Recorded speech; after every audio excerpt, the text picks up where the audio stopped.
Yes, sir.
Volume is sir low quality very.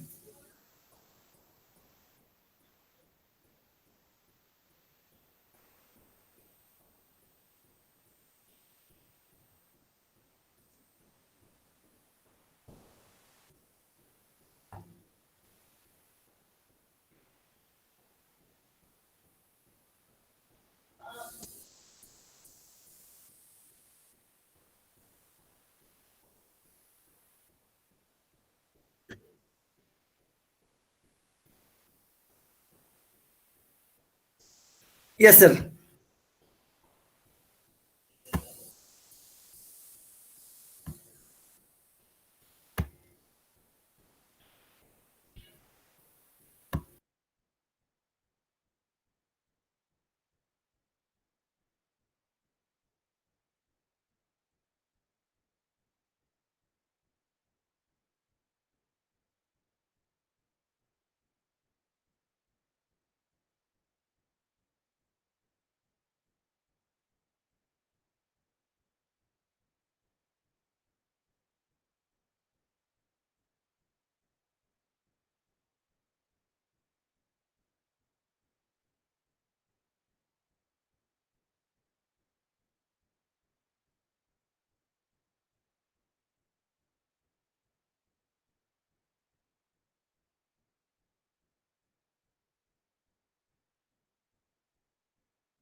Yes, sir. Thank you. Hello, and once again. The job scheduling process of Department of Computer Science and Computer Application is not over yet. Yesterday, we had a few sublime sessions on the substantial domains of deep learning and machine learning. We are sure that our dignitaries are set to call the subroutines of their wisdom on the other overloaded and definitely the polymorphism forms of machine learning. But how is it like if system introduces with you all in the mode of addressing the audience? Here is a miniature endeavor from our side using Microsoft Azure DevOps invoking speech application program interface through Visual Studio IDE.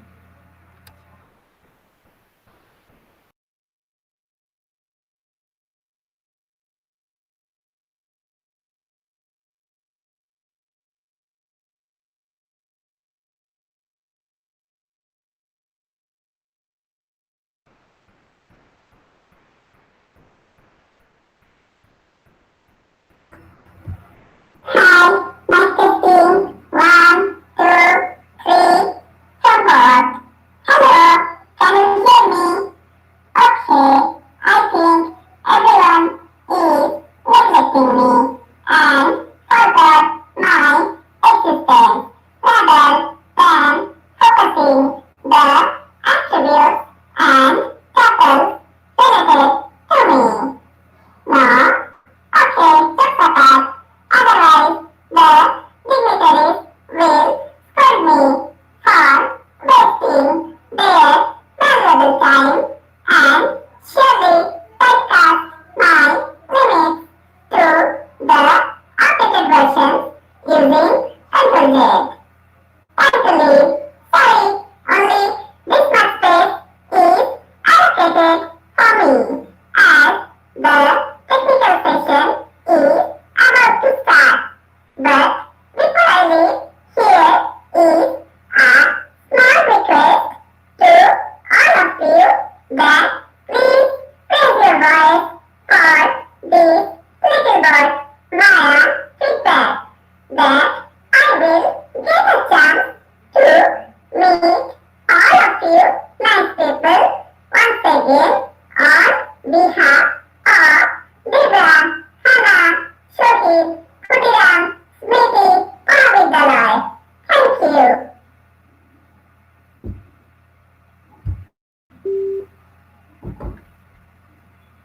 Thank you, bot.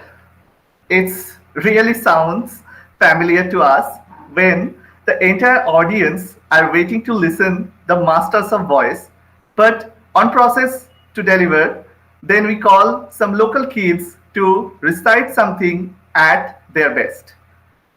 I will not extend the precursory part of the morning session and directly focusing on the introduction of our first speaker, Dr. Satyabroto Maiti from Shiksha O Anushandhan, Bhubaneswar, Odisha, for commencing the first technical session.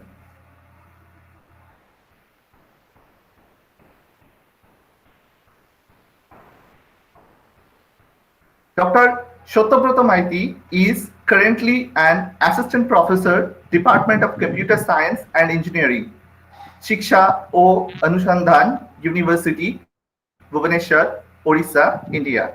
He received MSc in Computer Science in 2006 from Vidyasagar University, West Bengal, India. He did his MTech in Information Technology in 2009 from A.K. Chaudhary School of Information Technology under University of Calcutta and secured first position with awarded gold medal. He did his PhD in computer vision and image processing from University of Calcutta in 2019. Dr. Maiti worked as an assistant professor at Meghnad Shah Institute of Technology, Kolkata. He worked as full-time research scholar at University of Calcutta during 2012 to 2019. He qualified GATE examination in 2007 and got fellowship in Masters. He received DST Inspired Fellowship Award from DST Government of India. He published more than 16 papers in national and international journals, book chapters, and conferences. His research interest includes image and video processing, computer vision, intelligent system, network security. Here, I would request, sir, please take over the upcoming session with your views and visions. Thank you very much, Gaurav. Am I audible? Yes, sir. Okay. Can you please help me to share my screen? Yes, sir. Okay.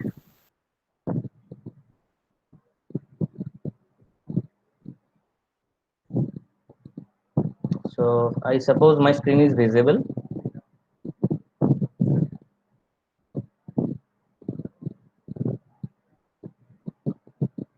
Right. Yes, sir. Yes, sir. Your screen is visible. Okay, fine.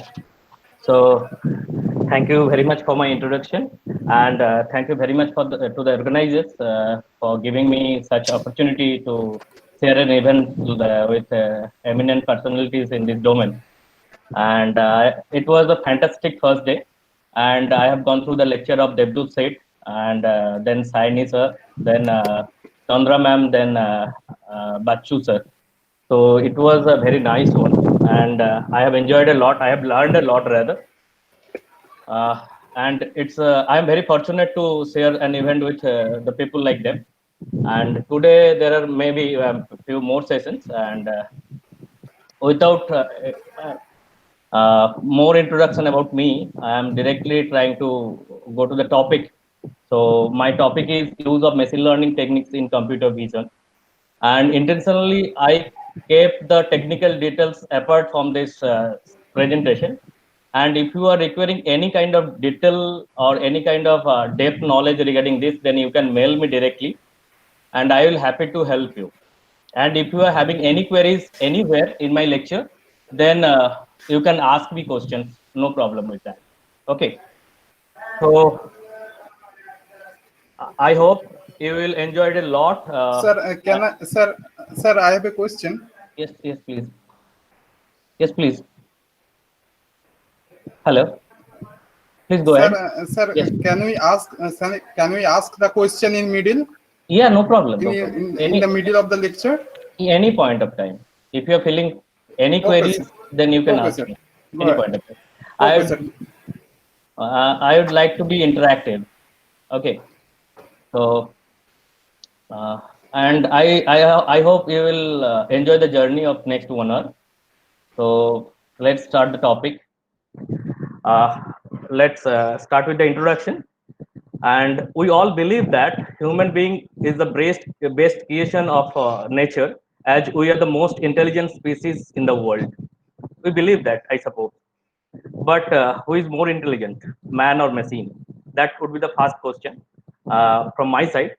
And I suppose you people are very much intelligent to answer this, and I suppose you will be correct. And in the end of my lecture, I will solve this. I will unfold this way, right? So be with me. So as we started with intelligence, let we try to understand what intelligence is. So in psychologists define this intelligence like the ability to learn. And when we learned a lot, then we are able to recognize a problem, right? And while we recognize a problem, then we are trying to solve that, right? So these are the three basic steps to address any problem, right? So first we need to learn the things, then we are trying to recognize a problem, then we are trying to solve a problem, right? And everywhere in the world are full of problems, right? As you are trying to attend this webinar, right? That is the problem, right? How we are solving this? The problem is you have to attend the webinar, and how we are solving that? First you opened your computer, then you opened your browser, right? Then you are trying to open that app, Google app, the Google Meet, then you attend this, right? And you are knowing what experience you are requiring, or what knowledge you are requiring to do that. You are knowing how to open an app, right? How to open a computer system, how to install or how to use that particular app, right? So these are the way to solve this particular problem. So everywhere in the world there is a problem, and in computers we are trying to address those problems, right? Now coming to the definition of this intelligence, right? So intelligence is the capacity to learn and solve problems, right? This is from the dictionary. But in particular, we are trying to solve a novel problems. Everywhere, everyone in the world is trying to solve the problems. But with intelligence, we are trying to solve the novel problems, right? But there are many novel problems. But you have to act rationally, right? And more precisely, you have to act like a human, then you are intelligent, right? And as we are trying to make the machine intelligent, then we are trying to do this, build and understand intelligence entities or agents, right? There are two main approaches. One is engineering, another is cognitive modeling. So these are the book's definitions. We'll come to that later on, right? And I suppose in the end of this lecture, we will get a glimpse of this, how we are trying to address these problems. Now, you may ask this question that we are trying to solve this machine learning things in computer vision. Then, where from this intelligence things coming in, right? Actually, all these things is a part of artificial intelligence. That's why first you need to know what artificial intelligence is. Then you can try to solve this problem. So, forget about this book's definition and all. I am trying to solve it, and I try to make you understand in more simpler way, right? So let's start with a story. Okay, so this is a famous story. You all know that two friends and a bear, right? You have heard this story many times, I suppose, in your childhood days, right? So there are two main things, and we really confuse with the things. What is intelligence and what is knowledge, right? There is slight difference between these two things, right? So the story is very simple. Two persons passing through the jungle, and suddenly they saw that one bear coming in. Right, then they are confused as bear are very harmful. They can harm them. So one of those two friends are knowing how to climb up the trees. Then he easily climbed up the trees, right, to save him from the bear. But the other person, he is not knowing how to climb up the tree, right? Then he's thinking how to solve this problem. This is a problem, right? I have to save myself from the bear, right? But how can I, right? Then what he did, suddenly he thought that bear is not touching the dead person, right? So he laid down on the street like a dead person. So bear came in, even more intelligent, so he can mimic himself as a dead person. So bear coming in, and then he found that that person is dead, and he passing away, right? So from this story, there are two different things. Two different approaches are taken by two different friends to solve this problem, right? First problem is first person or first friend, what he did, right? He is using his knowledge to solve this particular problem, right? And second person is thinking and used his experience and intelligence, right, to solve this particular problem, right? So what is the difference between knowledge and intelligence? Knowledge is having the right answer, right? Whereas intelligence is asking the right question, right? So if you're having many things with you, right, then you are knowledgeable. You can have all answers to every kind of problem. But if you are not asking the right questions at the right time, maybe, right, in some problem which is unknown, you can solve that very easily, right? So both are required, knowledge and intelligence, but both are coming in different way, right? So here is a, uh, I mean, quotation from Albert Einstein. I think he is the most intelligent person in 20th century. Right. The true sign of intelligence is not knowledge, but imagination. Right. So if you try to solve problem, then you have to imaginable. You have to think the things in the world, how it is evolving, how it is changing. Right. And I hope you all are ever to learn. You all are I mean, eager to learn many things, right? So let's start. Okay, here uh, again, I think this is the father figure of computer programming and computer science, right? This is Alan Turing.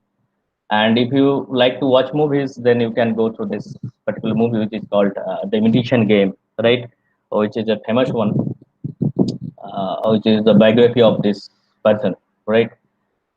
So he's a great one, right? He first trying to make the machine thinking, right? So now there is a famous test which is called Turing test. What is that? In 1950, he's introduced this test, right?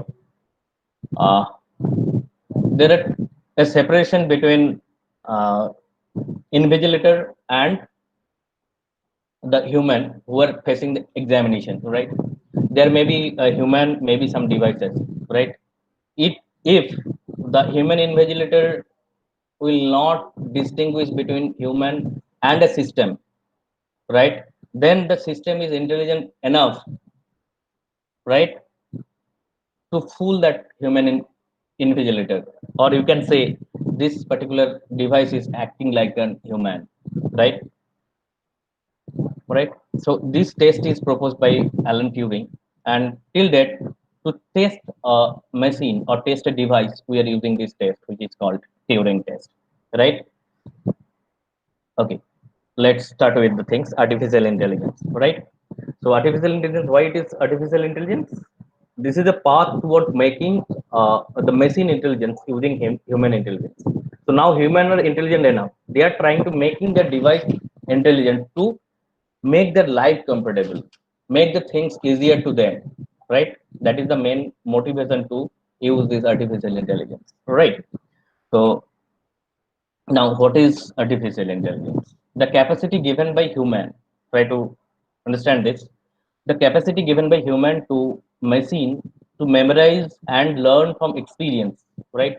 So they are using their experiences to think and create, to speak, to judge and make decisions. So these are the things a machine can take automatically, right? They are trying to use their thinking to take the decisions, to create a new thing, to speak, right, to judge. So these are the outcomes of artificial intelligence. And you know, this is a famous picture from the robot Sophia, right? So he's acting like human and then taking many decisions and answering and addressing a press conference also, many press conferences, right?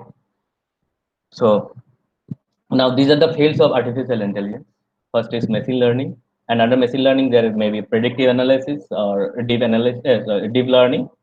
There is in the domain of speech we are using artificial intelligence like text to speech, speech to text. There are many. Image recognition, machine vision. So this is coming under the topic computer vision. Then there is natural language processing or NLP, classification, translation, data extraction. These are coming under that. Expert system, planning and optimizations, robotics, and there are so many, right? So this is just a few. We cannot confine ourselves to count these many. There are so many things. And in everywhere, we are now using artificial intelligence. Okay. So what are the applications? You all aware about this, and in our daily life, we are using this. First is chatbots, like this is interactive AI, chatbots, smart personal assistant. You have used that, I suppose. Functional AI, IoT based solutions, robots, etc. Analytic AI, sentiment analysis, supplier risk assessment, right? Text AI, text recognition, speech to text conversion, and many more. You are using, I mean, Google Translator and all things, right? Visual AI, computer vision, augmented reality, and other things, right? So these are the real world application of AI. Now, there are few milestones of this AI, right? First one is 1997. At that time, world champion of chess was Gary Kasparov, and this Deep Blue is a computer, right? This computer built Gary Kasparov in 1997. So this is the first milestone, you can say. And there are so many previous milestones. This is the few important milestones. right? So again, there is a challenge from DARPA, so Defense Research Project Agency from USA. They have introduced a challenge to complete more than 100 miles using automatic or driverless car, right? So this challenge was first cracked by 4 different cars in 2005, but this challenge was introduced in 2004. No, none of the cars has completed that. Right, this 100 miles is not a easier one. There are so many difficult points out there in the pathway, right? So then in 2011, this is IBM Watson, right? This is a machine IBM Watson. At that time, this is a famous game Jeopardy, and they have this IBM Watson has beaten the champion of previous champions of this game, right? And this is in 2011, and in 2018 this is the biggest one till date, and maybe we are counting many. So driverless car hits the street now. Driverless car can run on the street, and manywhere in developed countries they are using it, right? So these are the few milestones, and there are many, countless, I suppose, right? So now coming to the problem oriented things, try to understand how we are trying to use this AI and why we are requiring this AI, right? So what is the generic way to solve a problem? First, we find the problem, right? Like how to attend this webinar, or maybe how to add two numbers, right? How to make it using computer. First, you have to find the problem, what you require to solve, right? Then what you are doing, you are thinking, right? This problem we need to solve. Then you are coming with the idea or logic to solve this particular problem, right? Then you get the solution. These are the four basic steps to solve any problem, right? And one point of time, human try to use the computers to solve their problem, right?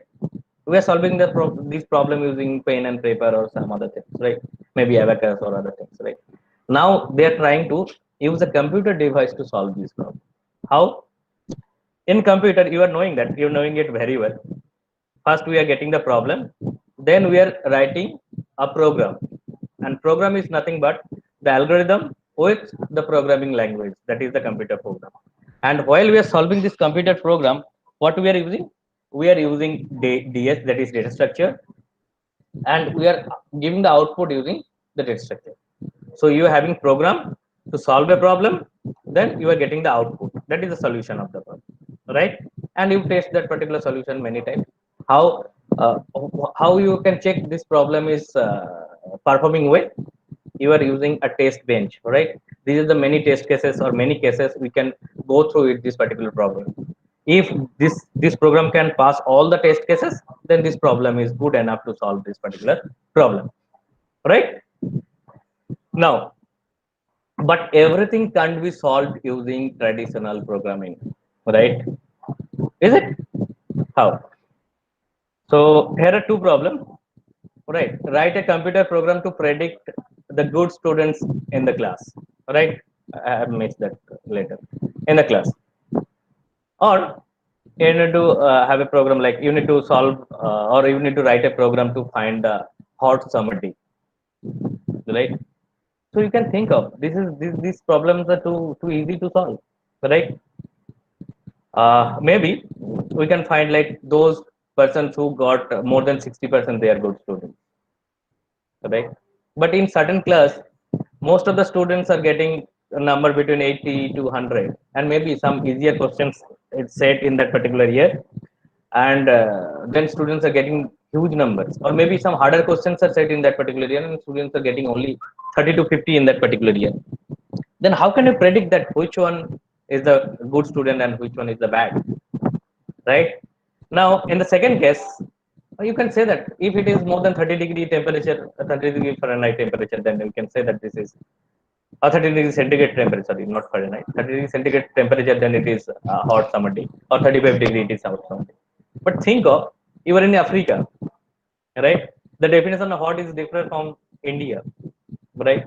Or you are in Europe, or you are in America. So in different places in the world, the definition of summary is different, right? So you can write a direct program to solve it. Clear? So you're thinking how to solve this particular problem, right? What next? Okay, I think you're trying to involve with the things how we are gradually thinking of this artificial intelligence or other things, right? Now that means what we need to do, we are requiring two things, environment and agent, right? Environment means where you are trying to put the solutions, and agent means who are solving that, right? What agent is taking from the environment, agent is sensing the environment, right? So these are state and rewards, right? State means if your action is perfect, then you get a reward, and if your answer is not perfect or your action is not perfect, then you are not getting, you are getting the penalty. That means, say for example, this is the gaming agent. You can play the game, right? If you are in danger condition, you cannot pass through that, then your life will be, I mean, ended there, and you have to use another life, right? So this is the concept of environment agent. So agent are sensing something from the environment, right? And they are performing their action accordingly, right? More I mean, uh, elaborately, or I mean, this is again in brief stage. So how we can say that this is an agent, this is an agent.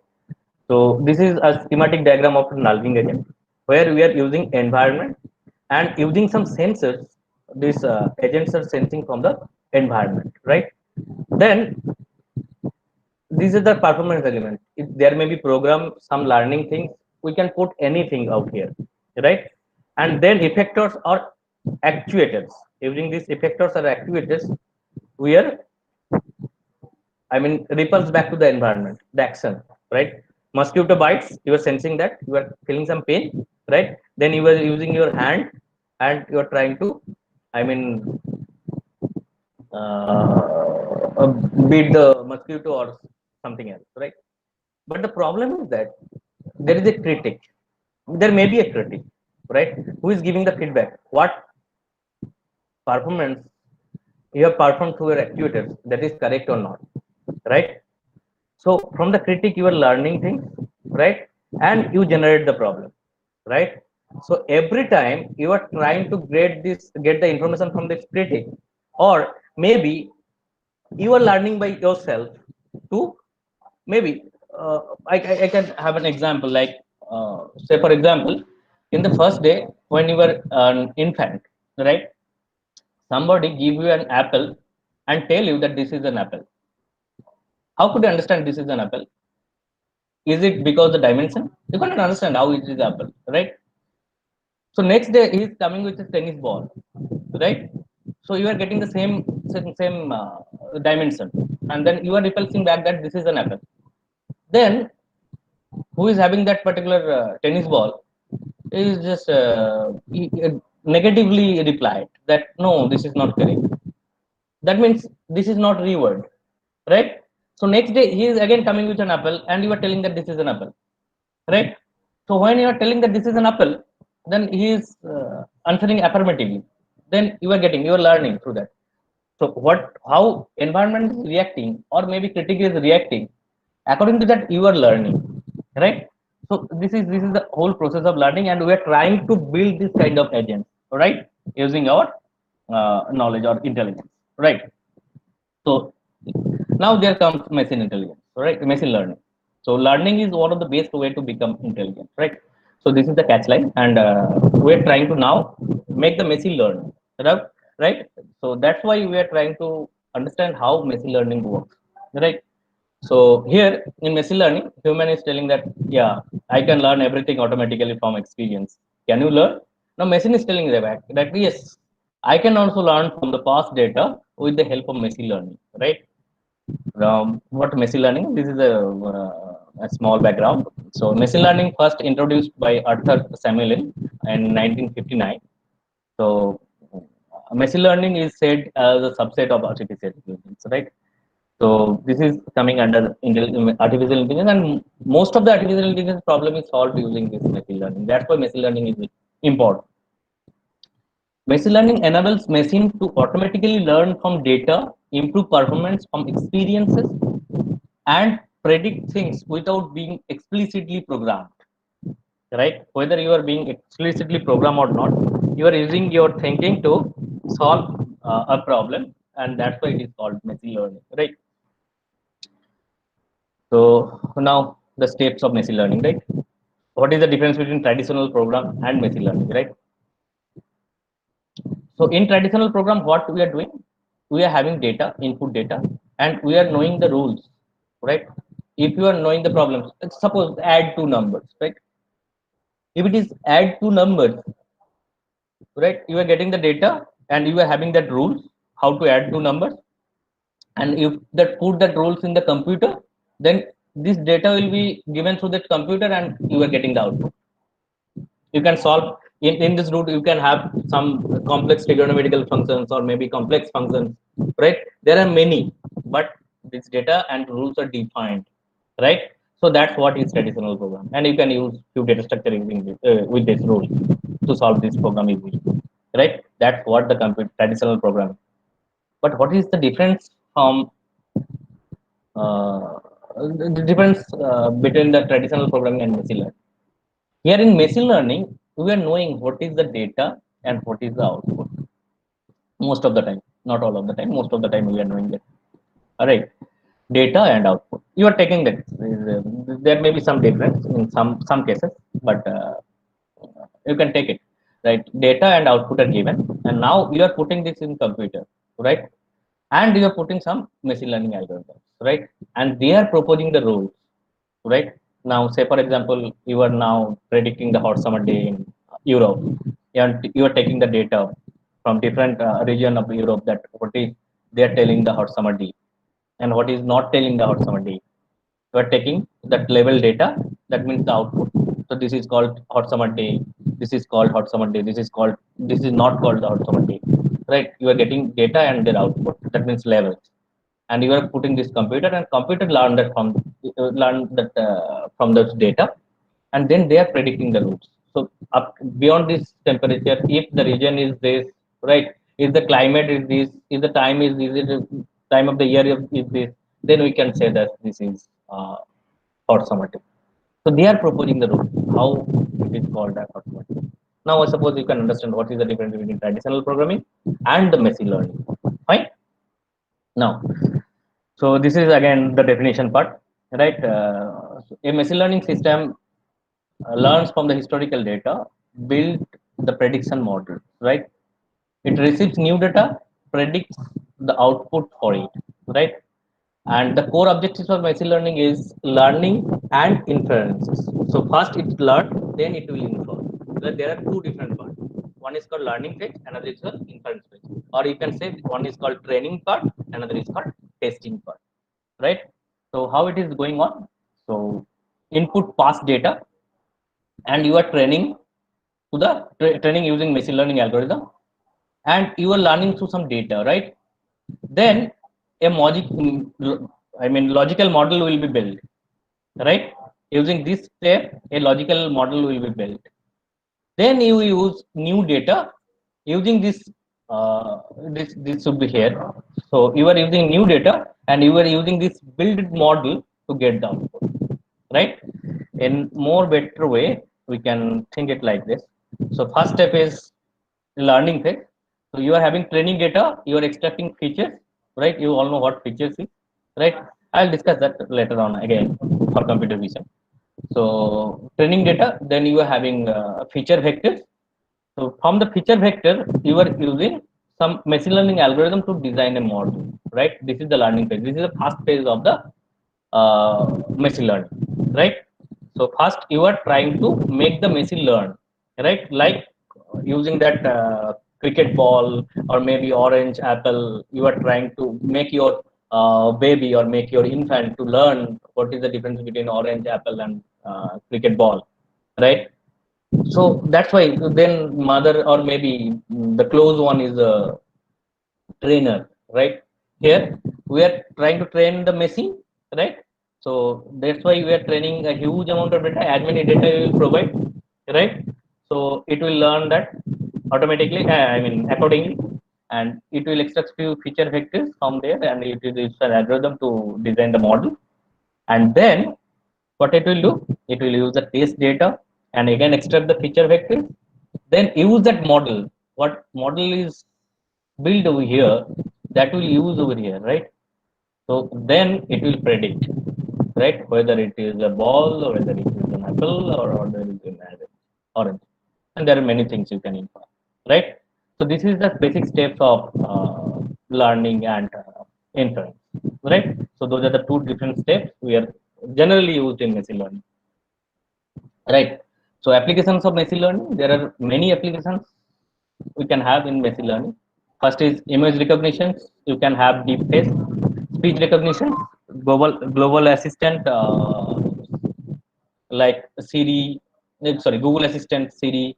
There are many, Alexa, many, right? Traffic prediction like Google Map, product recommendations like Amazon, Netflix, as discussed by Bachu sir yesterday, and self-driving cars like Tesla. You have heard of this, right? This Tesla is used, I mean, hugely in abroad, like developed country.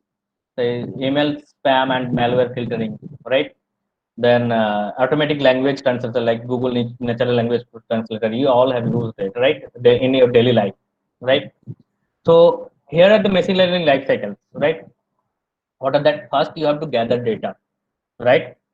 As we have mentioned, to detect that hot summer day, first what do we need to do? What do we need to do? Identify the various data source. If you take the data from one region, then it can be perfect for that particular region.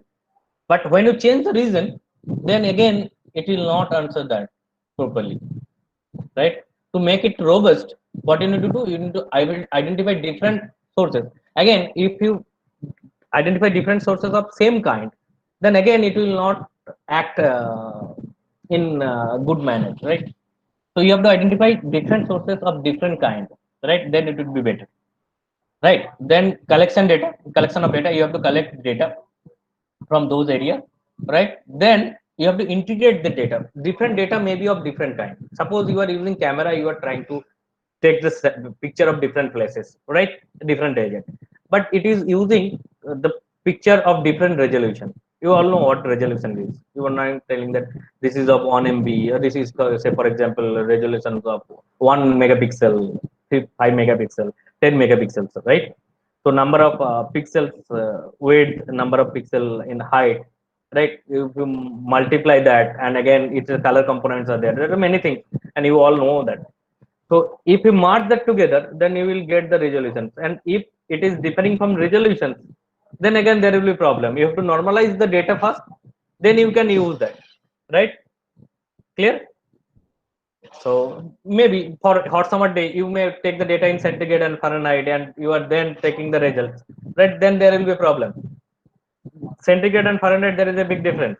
And if you take the data in centigrade and Fahrenheit both, then you have to normalize it to centigrade or in Fahrenheit first before getting any analysis over it, right? So this is the thing of gathering data. Then what you do, you are preparing the data, right?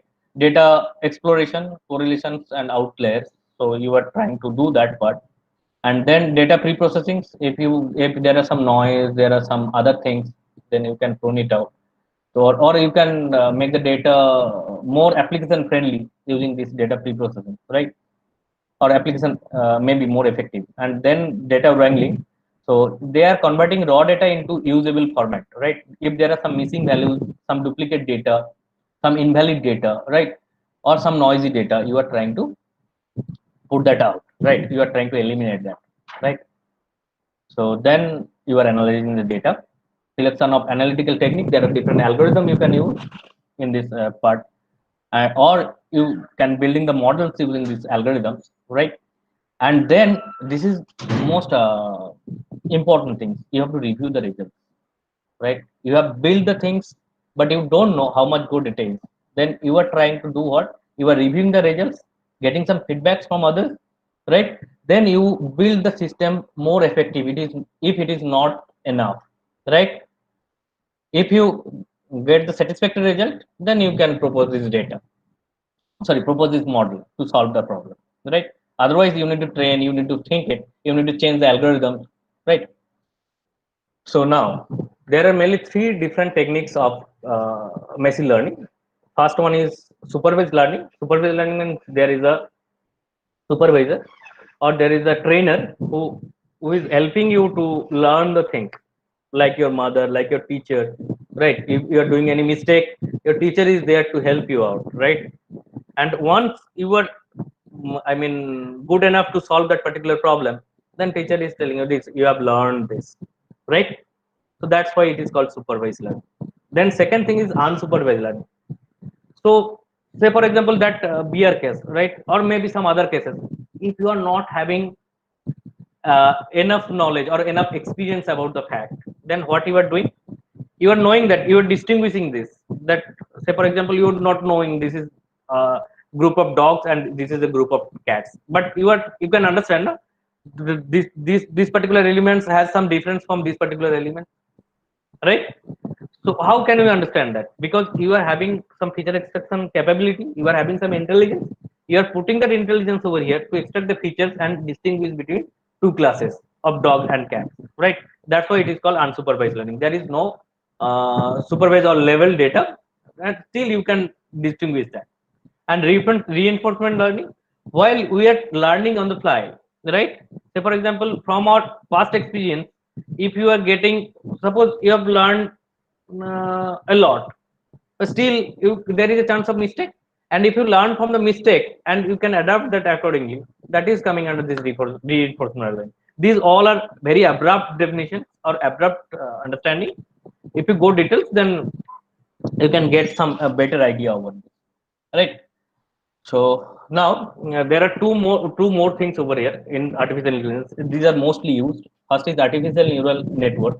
This is we are trying to proposing a technique for computer science, which is most likely to this human neural network, right? So this is diagrammatically like this. We are having some input, right? And we are having some hidden layers, and from that we are estimating the output, right? And mathematically, how we are using those, there is a group of input, and there is a group of weight function, right? Which is allied to every input, and there is a multiplication with this input and this weight, right? To get uh, or to calculate the result in the cell body. That means here in this layer, it is getting the input from every input, right?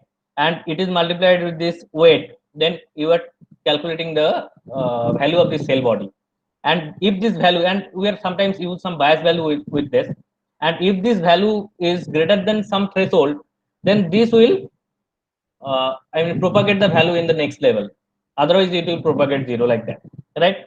So that means I can give you an example how it is working. Say for example, I am just pressing to screen, or maybe mosquito is biting. You can understand if the pain is beyond some level, then it is activated, right? So that's why sometimes it is called, we are using some activation function in the cell body to activate this particular cell, whether this value will be propagated to the next level or not, right? Right. So this is how this neural network is working. But you can see that in neural network there is a completely connected network. So every input is connected to this hidden layer, right? So that means, so every hidden layer or every node is having a huge amount of processing we are requiring. Though this processing is very simple because we are just using multiplication and then addition. This multiplication thing and then addition thing. So this is summation of wi of xi plus b. B is the bias function. So this is very simple operation. But the thing is that this simple operation will be repeated hugely, right? Or many times, right? To get the output. Fine. Sir, So yes, sir, I have a question. yes, please. Actually, uh, Saurabh Biswas has asked a question. If Yes. most of the problem can be solved using traditional method, then why we required machine learning? No, most of the problem is not solved using this traditional method. Traditional method is not capable to learn. No? So if the environment is changing, if the things are doing differently, then it is very difficult to, react, right? That's why we need to make the machine learn. And where this traditional programming is not doing well, that's why we are requiring the artificial neural network. Or sorry, machine learning things. Maybe one part of that is artificial neural network. Is that okay, sir? Yes, sir. Okay. Shall I continue? Yes, sir. Yes, sir. Okay. Fine. So this is deep neural network. What is the difference between traditional neural network and deep neural network? In deep neural network, actually, what we are getting, there are enormous number of hidden layers, right? Now we can see if we have completely connected network over here. So in every node, we are having huge number of computation. So if we increase these hidden layers, number of hidden layers, right? Then again, this computation will be growing hugely, right? That would be the problem over there in deep neural network, right?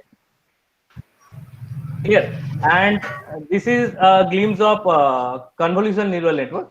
Uh, uh, Here, actually, we are using this convolution network to mostly solve the computer vision problem, where we are using different kernels, and here we are having convolution, pooling, and then completely connected. These three layers are there.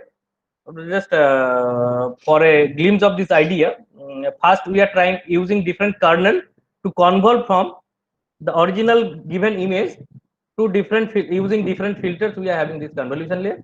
Then we are trying to scale it down using pooling layers, right? Then again, if we try to minimize this later on, more, then repetitively we will use convolution and pooling layer. Then ultimately we are using completely connected layer, which is quite like this artificial neural network, right? So here this completely connected layer, again this is getting the input, and then it is using some hidden layers, or maybe it is not using hidden layers to get the output, and output are the different levels or different classes we are having. And here main things we are doing in this convolution and pooling layers are we are trying to minimize the number of or number of inputs over here in the completely connected layer. And the things over here is when you are using convolving and pooling, we are trying to extract the features over here. Automatically, it will extract the features without having prior knowledge. That is the most, important things in deep neural network, deep convolutional network, right? So now I am changing towards, computer vision. So as we can understand that an image can speak thousands of lines, and if you are having some visual processing capability, right, then you can be more smarter and more faster, right? So what we are doing, actually, this is the analogical view, what we see and what computer is saying this, right?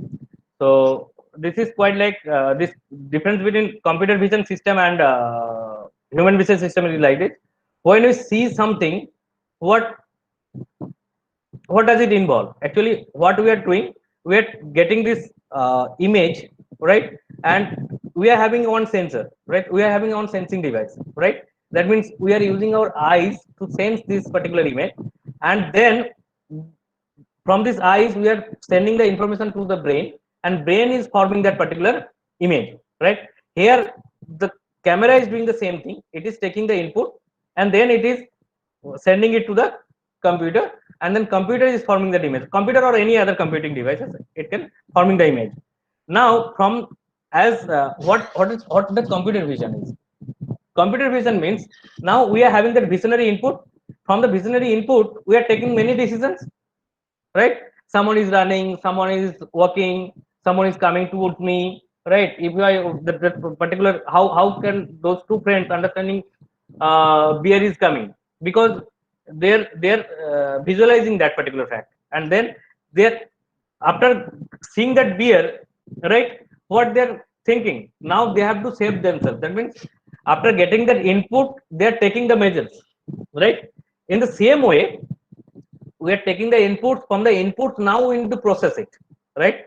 Say for example, you are putting a camera in front of your door, right? Then what you are trying to do, you are trying to analyze the input, and you are trying to discover whether there is an intruder or there is some knowing person outside the doorstep or not, right?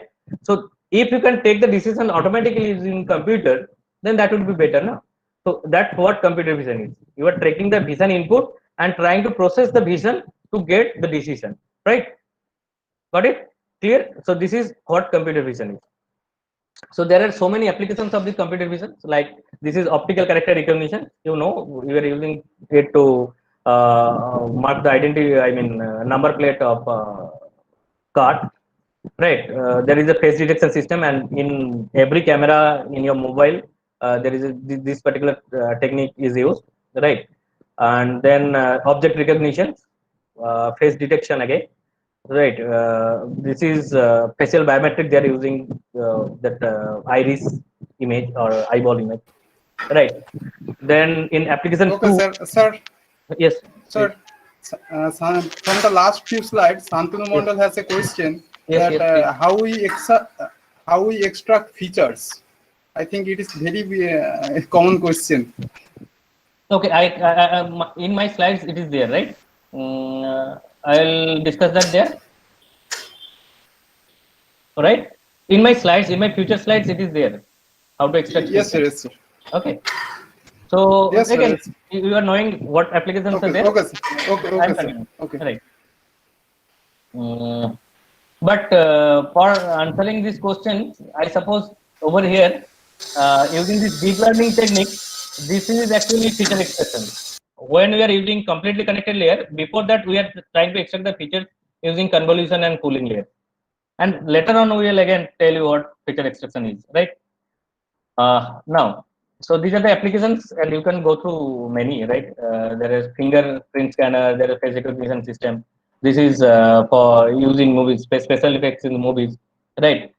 This is for robots. This is for medical imaging. This is for surveillance purpose, and this is for safety, right? So in many fields, this computer vision is nowadays using, right?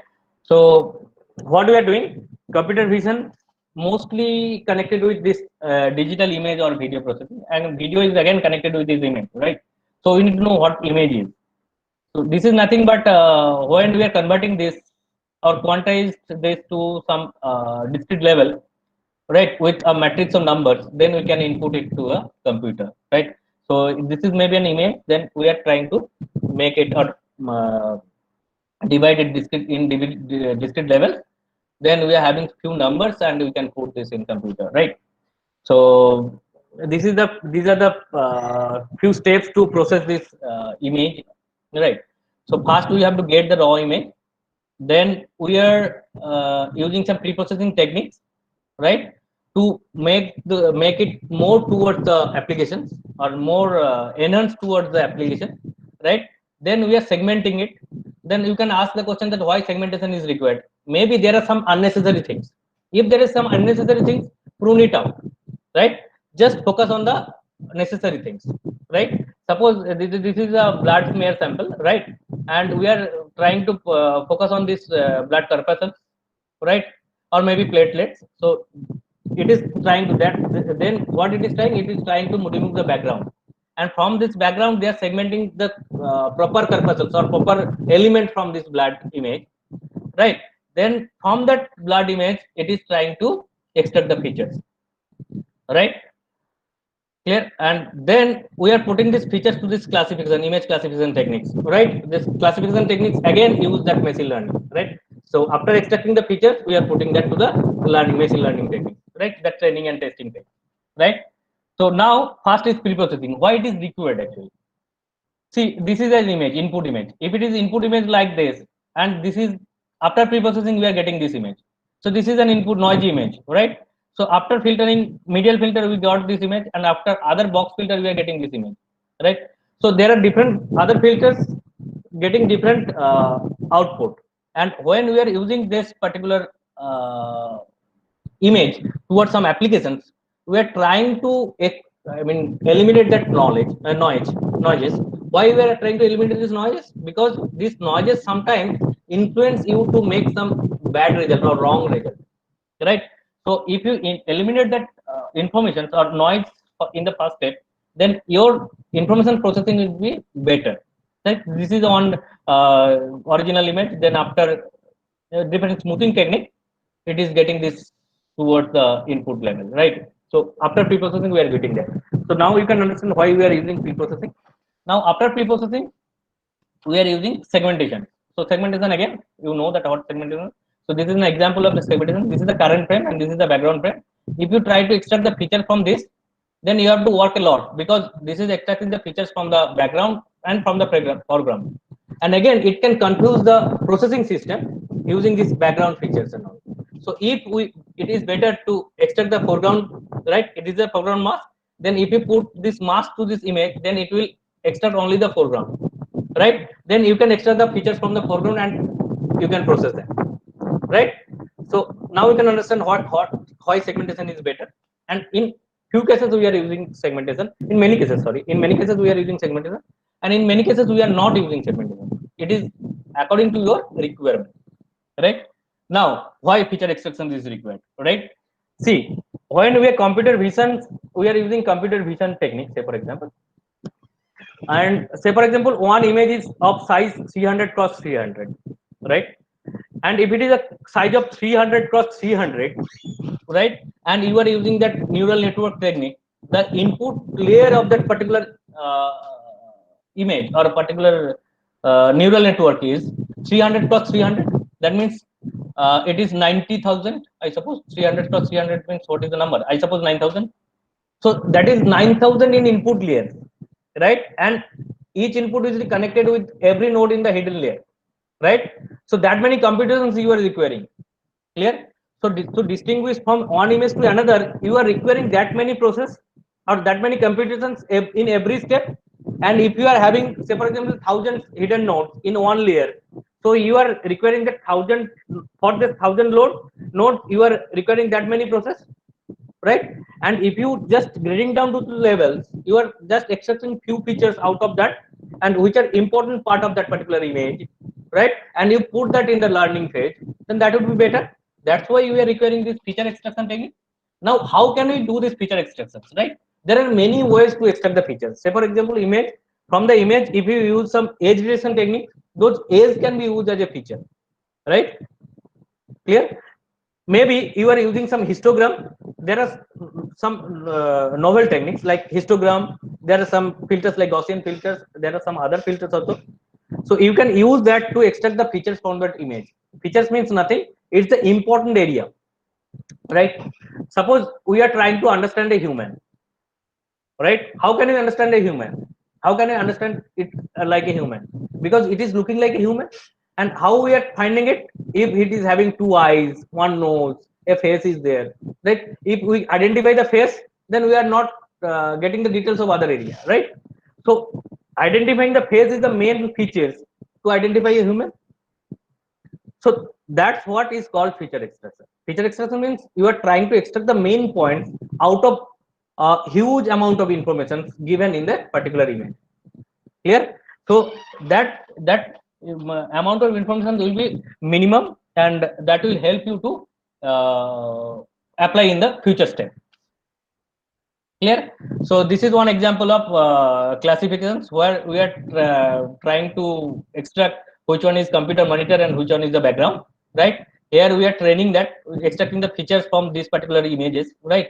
And some one are -1, some are +1. It is nothing but the level. -1 means it is not the computer screen, and +1 means it is the computer screen. And we are trying to learn it through some classification functions or machine learning functions. And then we are putting the test data. Using this test data, we are trying to identify which one is the screen and which one is not the screen, right? So this is one example of the classification. So that is machine learning algorithms are used in this computer vision techniques, right? And there are many machine learning techniques. We can use SVM, we can use logistic regression, we can use Bayesian techniques. We can use many deep learning techniques in computer vision, right? And in computer, the main difference between computer vision, deep learning and traditional or handcrafted feature recognition technique is very simple. In handcrafted feature detection technique, we are using our own prior knowledge or prior idea to a prior mathematical way to extract the features. And in case of deep learning, we are putting just input images these deep learning techniques are good enough to extract the features from there. Clear? So that is the difference. Hello, sir. I have a question. Yes, yes, sir. Sir, if machine learning is here, then why we have to fill the recaptcha every time? Because computer can fill that. So why that is telling us that I am a human and not a machine? Machines also can fill recaptcha. Sorry. In some websites, we have that kind of thing that fill the recaptcha or those images.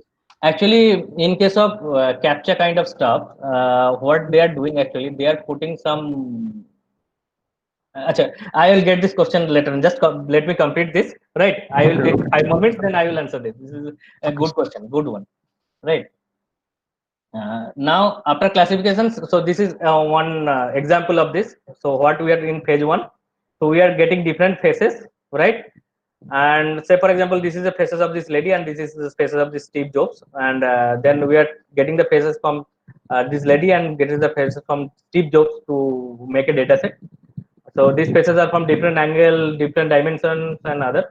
And then we build this recognizer, right? Then using this many techniques, maybe OpenCV, Python, there are MATLAB, many things we can use this different techniques to train this model. And then we are giving some input data, and from here it can identify who is this lady and who is Steve Jobs, right? So last but not the least, this is conclusion. So I suppose this is not the end, my friends. Maybe it's seeds for your future, right? You can think a lot of things with this. And the moral of the story is processing of visual inputs using machine learning to make the device artificially intelligent, right? We are doing that. That means what we are trying to do, we are getting the visual inputs. We will process that using machine learning to make our machine more intelligent. And as we do this, help the machine to learn this. That's why it is artificial intelligence. So this is quite like this: artificial intelligence, machine learning, using computer vision. So these are the substeps, right? So now the answer, what we asked the questions in the first slide, that machine may be more accurate, faster, and can remember plenty of data, but till date, far away to mimic the intelligence of human being. As the sir asked the questions just few times before, that why we are using CAPTCHA actually. In CAPTCHA, we are using different things in front of it, or you are using, or you are making the things complex to the machine, right? That means when you are putting the CAPTCHA correctly, right, till date it is a belief, or it is tested that if you are using a computer vision system or a robot, it is very difficult for the robot to identify that CAPTCHA or extract the information from the CAPTCHA. But it is very easier to a human to extract the things from the that particular CAPTCHA and to enter it, right? And that's the beauty of human brain. And till date, that intelligence is, I mean, this machine is far behind the intelligence of human being, right?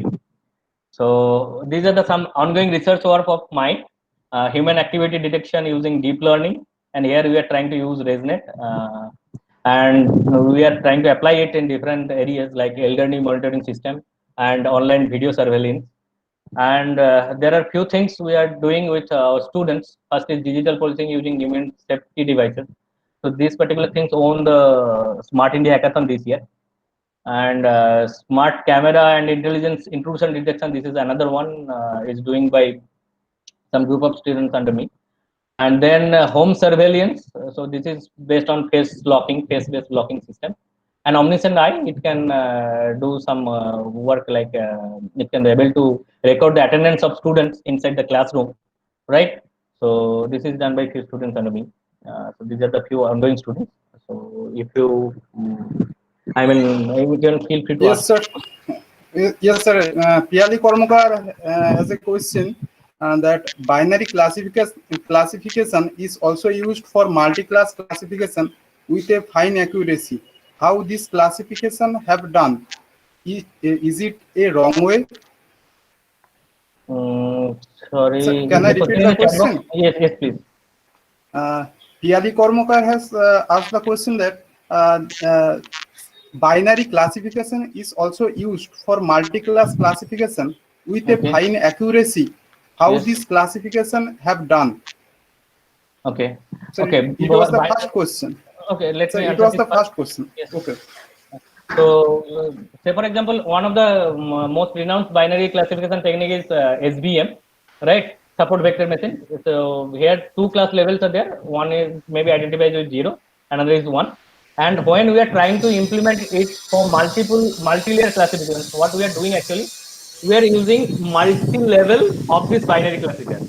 Say for example, you are having 3 classes or 4 classes, right? Class 1, class 2, class 3, class 4.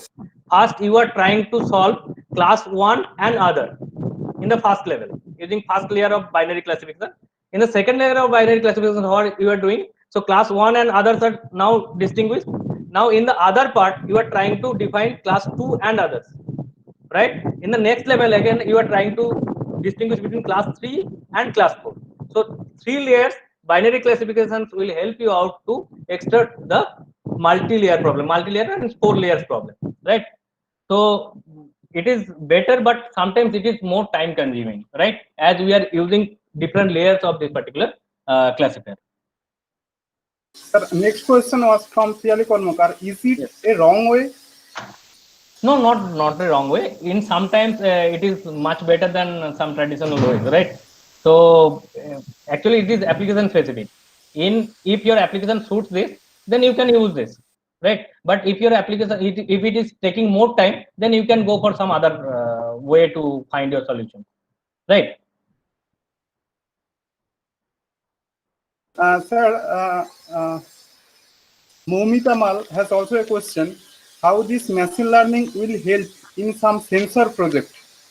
Yes, actually, whatever the sensor project or other things, as Sir, I I'm discussed, repeating the question again. yes, How this machine learning will help in some sensor project? some sensor project. Huh? Okay. Yes, sir. So, okay. So, see, as when we discussed about the agent, there is the four parts of this agent, right? Agent is the intelligent part, right? Who is taking the decision, who can able to learn, right? But where from it is learning and what from it is taking the decision, it is requiring the inputs. Now your sensor project will help you to get the information or get the input.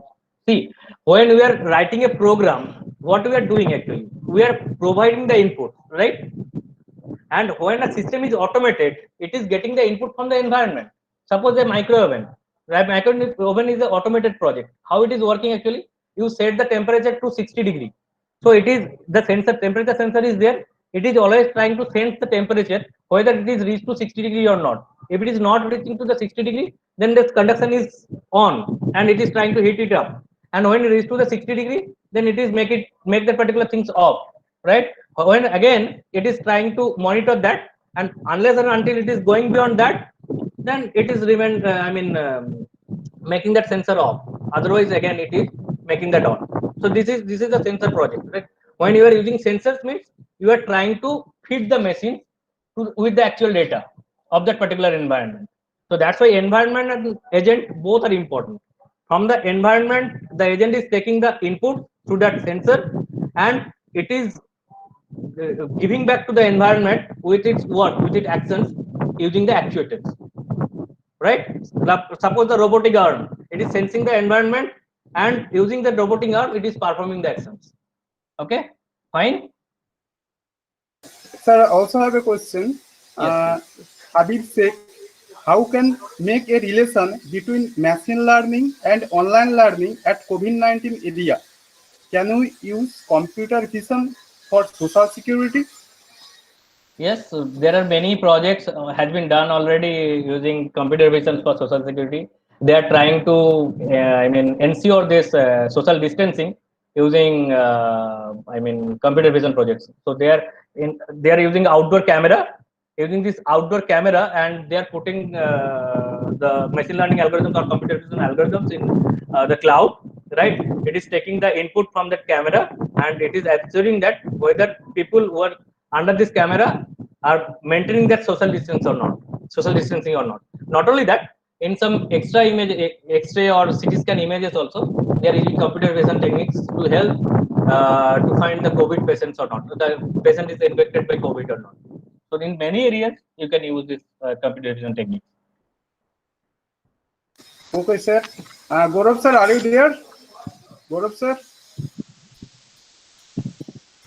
Hello, Gaurav Yes, sir, are you yes, there? yes. Yes. Okay, sir. A Yes, sir. question Yes, sir. Audible. may, yeah. Hello.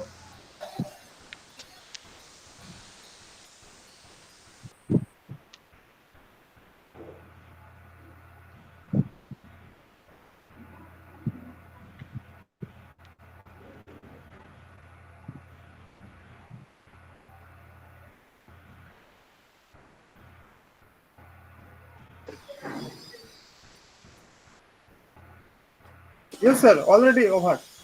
A question may hinder us sometime. What education and learning can really provide to anybody? I think to open the vision and acquire realization. The fantasy that a machine is capable of simulating the human visual system is old and outdated. Instead of that, the system is now capable to perceive the shape recognition in terms of particular parts with specific set of properties and their characteristics.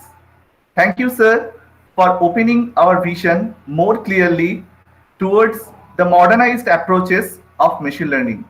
Thank you. Welcome and thank you very much for giving me the opportunity. I think that our path will cross again, and thank you so much. Sure, sir.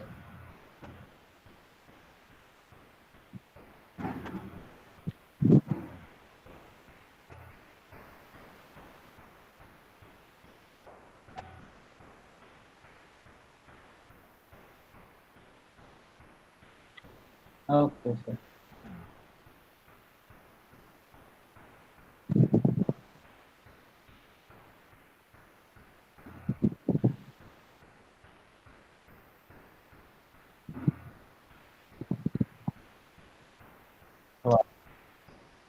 Please mail it to me. This is required. Thank you very much.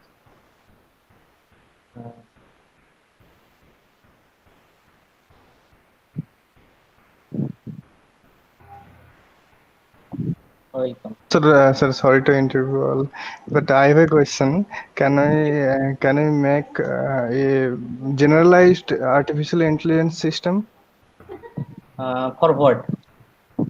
for everything? I can do anything like a vision system and recognition and speech Okay. recognition, everything. Okay.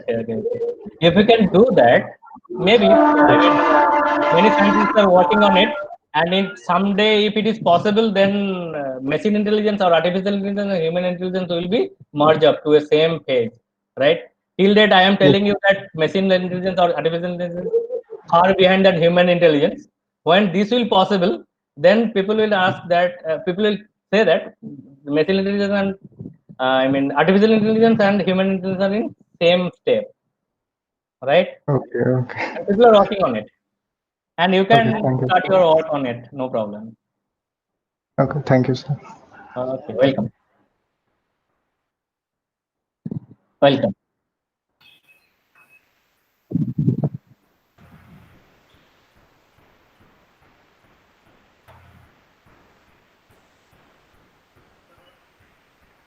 Yes, sir. Yes, sir. Yes, now I think every one of you is waiting for hearing the name from the schedule as given with the poster. Wait, I have heard some cheerful noise virtually as the baton in form of microphone is going to be transferred to the person whose eminence may be turning like a for loop without any parameter specifications except separators. If I am going to interpret one by one, I would like to get the applause of the audience, again virtually, to chant his name.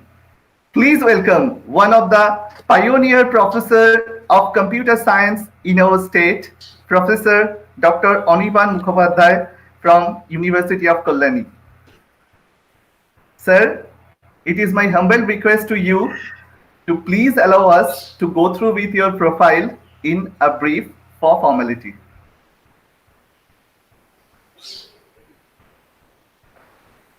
Dr. Anirban Mukhopadhyay is currently a professor of the Department of Computer Science and Engineering, University of Kalyani, West Bengal. He did his PE from National Institute of Technology, Durgapur, India in 2002 and ME from Jadavpur University, Kolkata, India in 2004, respectively, both in computer science and engineering. He obtained his PhD in computer science from Jadavpur University in 2009.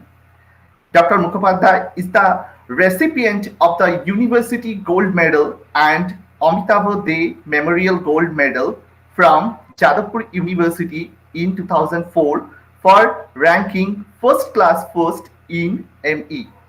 He also received Erasmus Mundus Fellowship in 2009 to carry out postdoctoral research at University of Heidelberg and German Cancer Research Center DKFZ Heidelberg, Germany during 2009-10. Dr. Mukhopadhyay also visited I3S laboratory, University of Nice, Sofia and Nice, France, as professor at University of Göttingen, Germany as a scientist in GA scholarship in 2003. He was also a visiting researcher at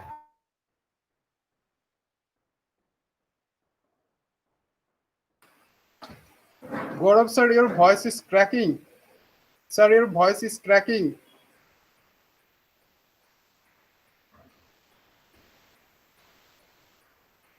Gaurav sir, are you there?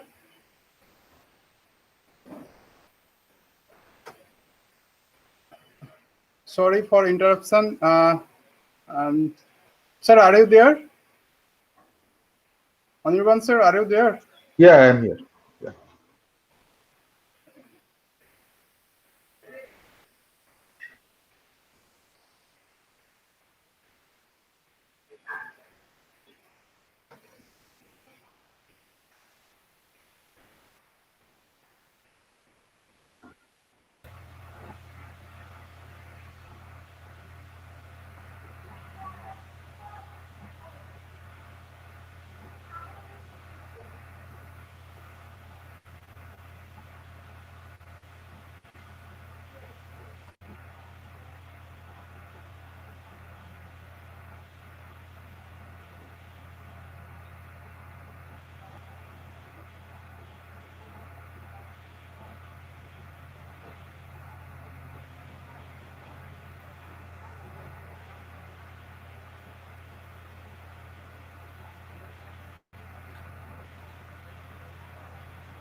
hello.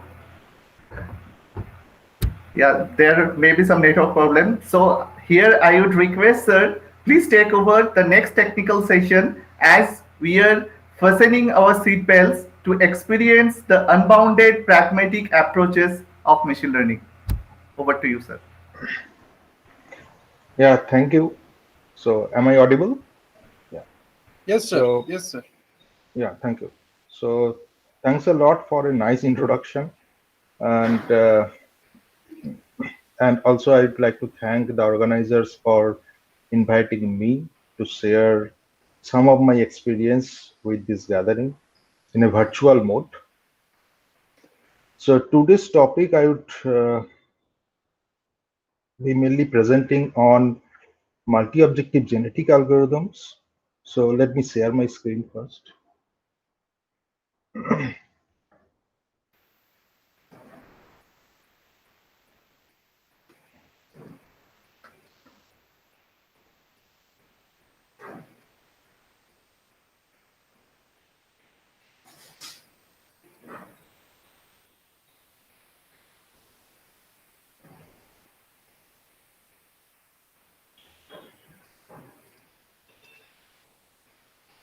So is the slides visible?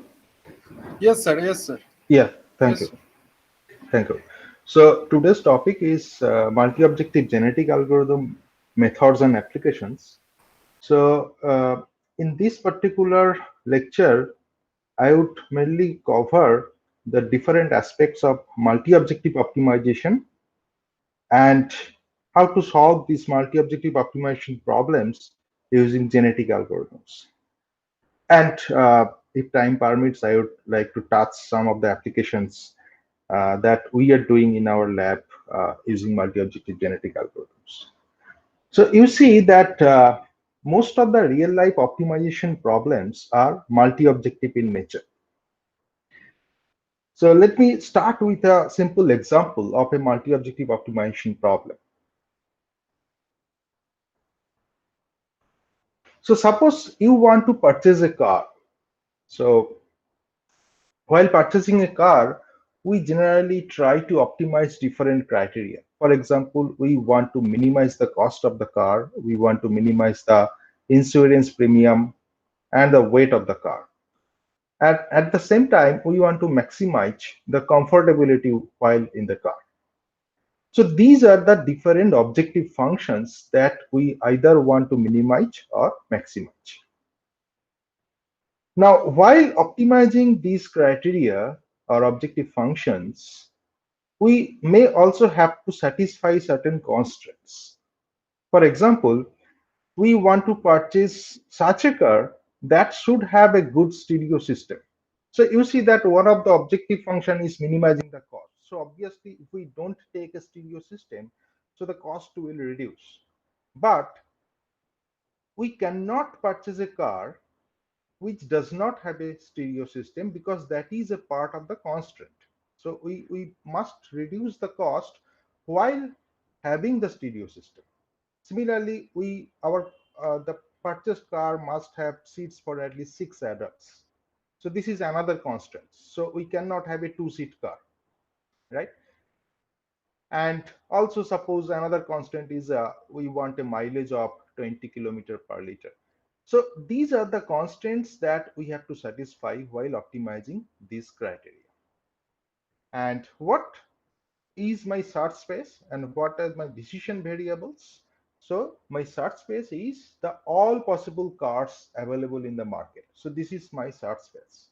So there are hundreds of cars available in the market, different types of cars, and we have to purchase a car that will optimize these criteria, these objective function, that is minimizing the cost, insurance premium and weight, and maximizing the comfortability, while we have to also satisfy these constraints.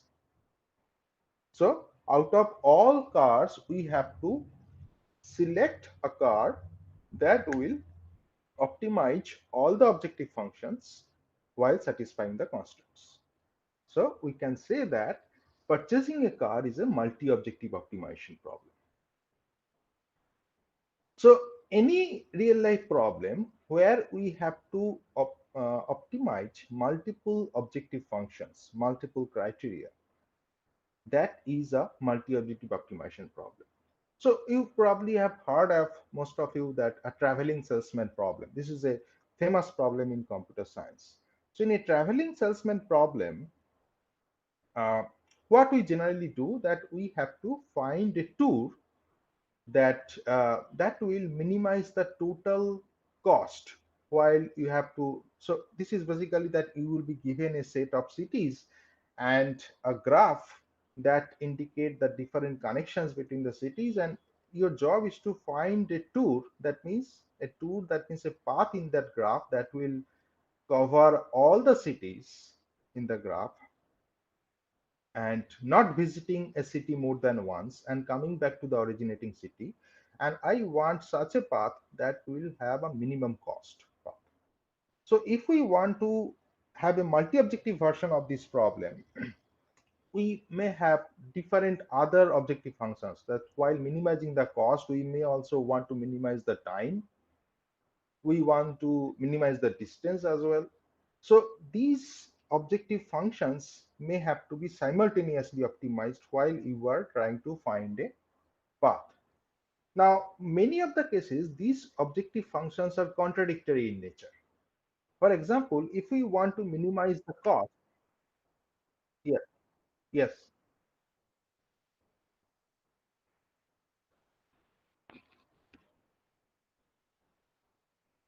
okay, okay, let me try.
Yeah, can you hear me?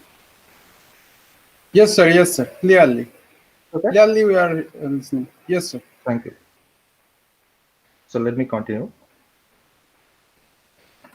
So the thing that I was telling that when you have, suppose you want to travel from one point to another, suppose you want to travel from Kolkata to Delhi, and you may have several objective functions. Suppose you want to minimize the cost. At the same time, you want to minimize the time. So when you have Sir, this, sir, yeah, sir, again, sir, first time was very, okay. Let me just use this.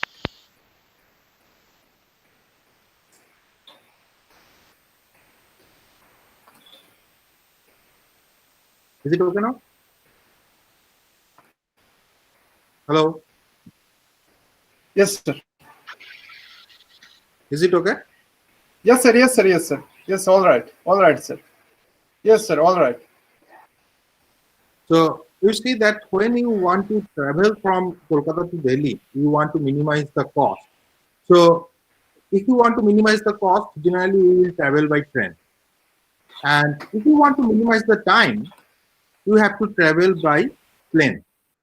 So you see that these objective functions are contradictory in nature. So when you have contradictory objective functions, sometimes it is very difficult to select a single solution that will optimize all the objective functions. So for example, you cannot find a single car that will optimize or that will minimize the cost, insurance premium, and weight, and at the same time maximize the comfortability while in the car.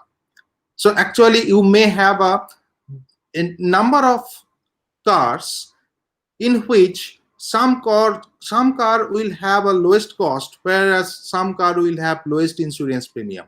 So it is difficult to compare two solutions when you have multiple objective functions, and that is the challenge for solving multiple objective functions or multi-objective optimization problems. So in many real world problems, we have to simultaneously optimize two or more different objectives, which are often competitive in nature or contradictory in nature. That the example I given. So finding a single solution in these cases is very difficult, as I said.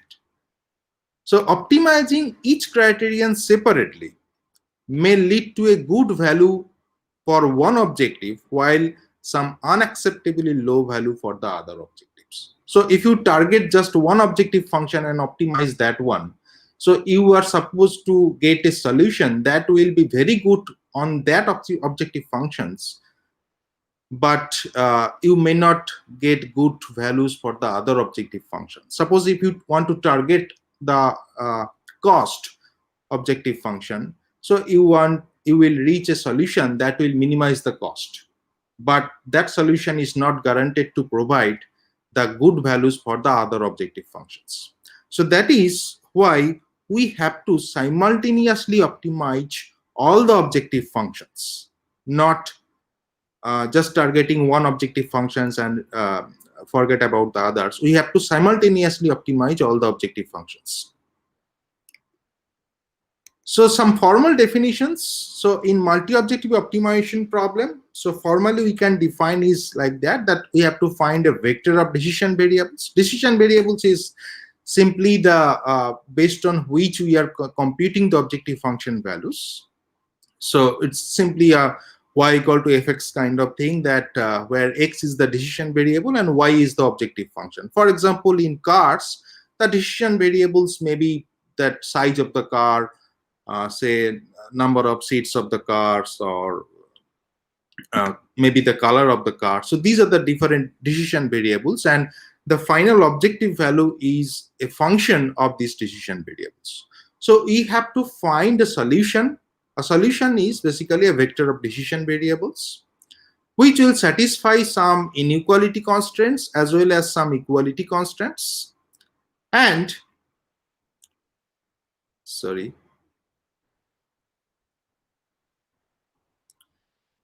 and it optimizes a vector function. So unlike the single objective optimization techniques, where we have only a single objective function, fx, suppose. But here we have, as I said, we have multiple objective functions. So we have a vector function. Vector function means a set of objective functions. All the objective functions are basically the functions of these decision variables. So we have to optimize this vector objective function, or we have to, in other words, we have to optimize a set of objective functions simultaneously, right?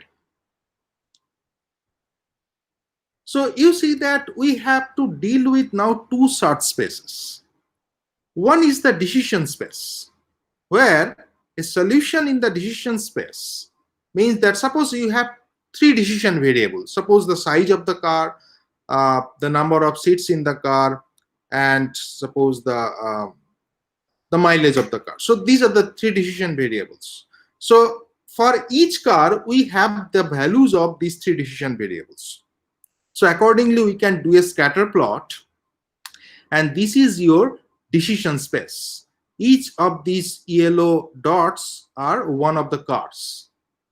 Okay. So for this car, it has a value x1 and x2 and x3.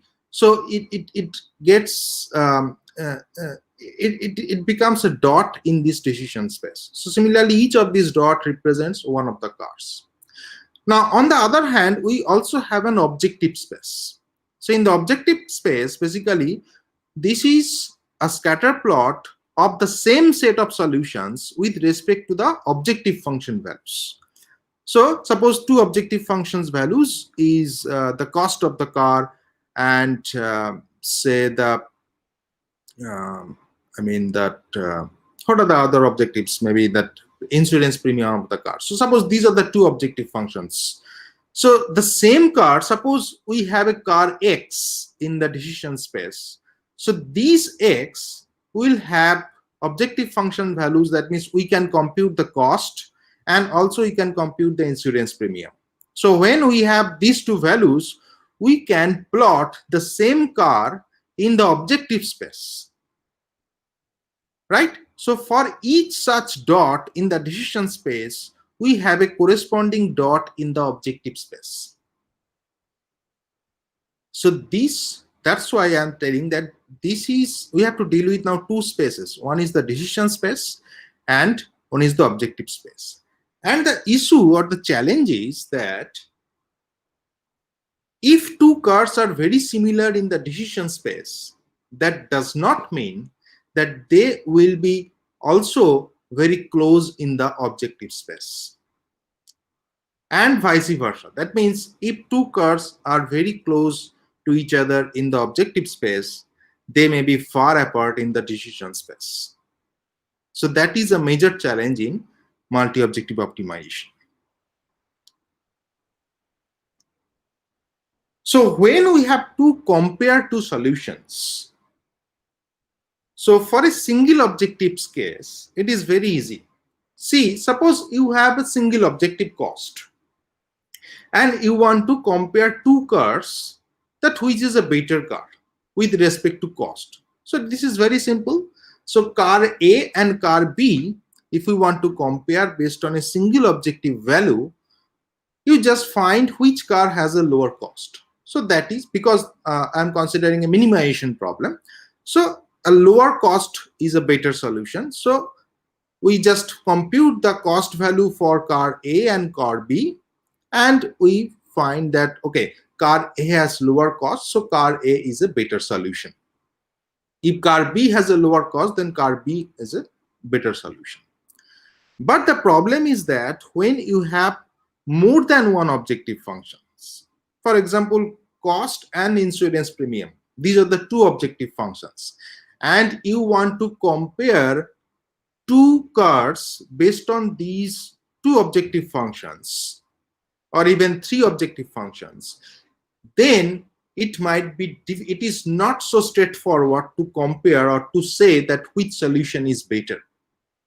Because in this case, what happens that it may happen that one car has a better value with respect to cost, while the other car has a better value with respect to the insurance premium. So which car is better? It is not possible to say. So let me take some examples. Suppose we have two solutions, A and B, two cars, A and B. A solution here is a car for our that car purchasing problem. So two cars, A and B, and suppose three objective functions. Three objective functions, and all the objective functions are suppose minimization objective functions. That means we want to minimize all the objective functions. Suppose for car A, we have objective values for F1 is 2, F2 is 4, and F3 is 3. While for car B, objective value for F1 is 2. So F2 is 7 and F3 is 6. So suppose, let me just say that this is these objective values represent the cost of the car in lakhs, the maybe the insurance premium of the car per year in thousands, so 4,000 and 7,000, and maybe the number of seats in the car, that is 3 and 6. So we want to suppose let me say that we want to minimize all the objective functions. This may not be a minimization objective, but let me just consider for simplicity that this is also a minimization objective. So which solution will be better? You see that with respect to F1, both the solutions have the same value. So with respect to F1, both are the same.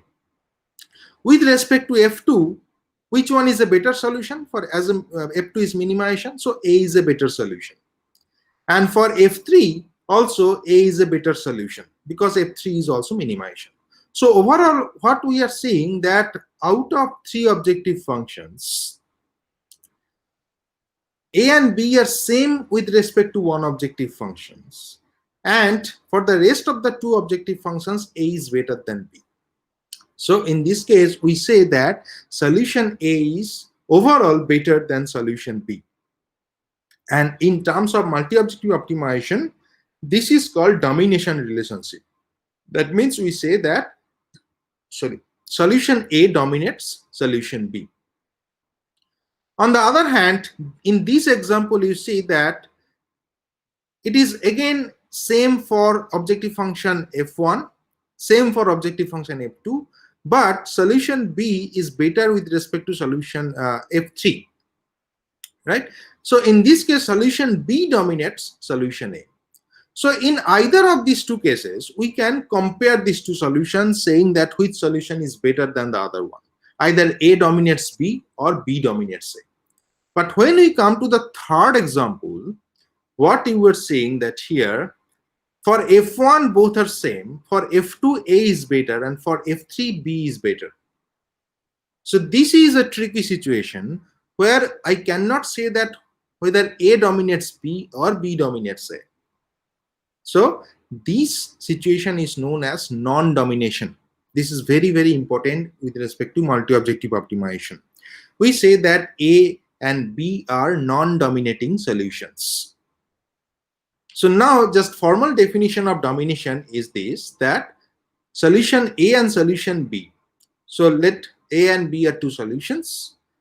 For a minimization problem, when we are considering all the objective function are of minimization type, the solution A is said to dominate solution B if and only if for all objective functions, value of fi in A is less than equal to value of fi in B, and there must be at least one objective function for which solution A is strictly better than solution B. So just see this example. There is one objective function where both are same. So this equation or this is satisfied. So for all the objective functions, A is less than equal to B, right? For all the objective function, A is less than equal to B. And there must be at least one objective function for which A strictly less than B. So we are getting two objective functions where A is strictly less than B. So we can say that A dominates B. Similarly, here we have B dominates A. But when we consider the third example, we cannot say that whether A dominates B or B dominates A. So in that case, we say that these two solutions are non-dominating to each other. So now, the definition of non-dominated set. So what is a non-dominated set? So among a set of solutions P, so you are suppose given a set of solutions, a set of cards, and we want to find out which cards are better in this set. So that better set is known as non-dominated set of solutions. So from a set of solutions P, the non-dominated set of solutions P prime. So P prime is a subset of P.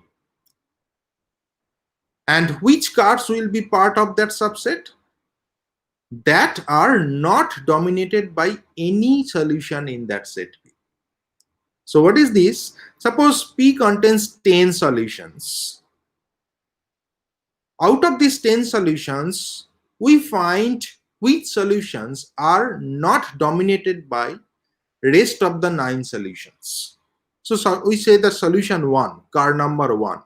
We find whether car 1 is dominated by any other car in that set.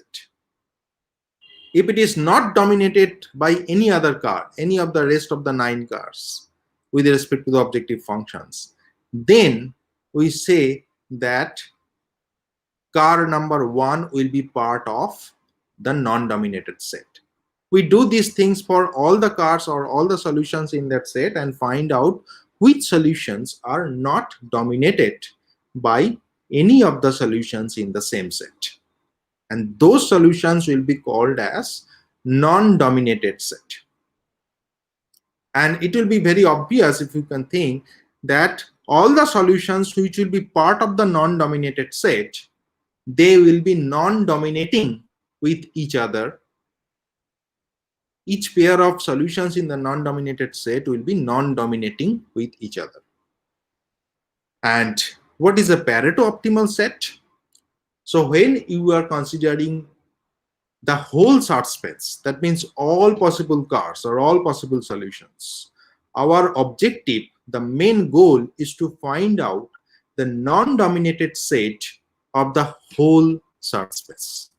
And these non-dominated set will be our solution. So unlike the single objective optimization problems, where we have to generally find a single solution out of all the solutions, in multi-objective case, we have to basically find the Pareto optimal set, or we have to at least approximate the Pareto optimal set, because it is very difficult to find a single solution that will optimize all the objective functions. So normally we are more interested into finding the non-dominated set or Pareto optimal set of solution.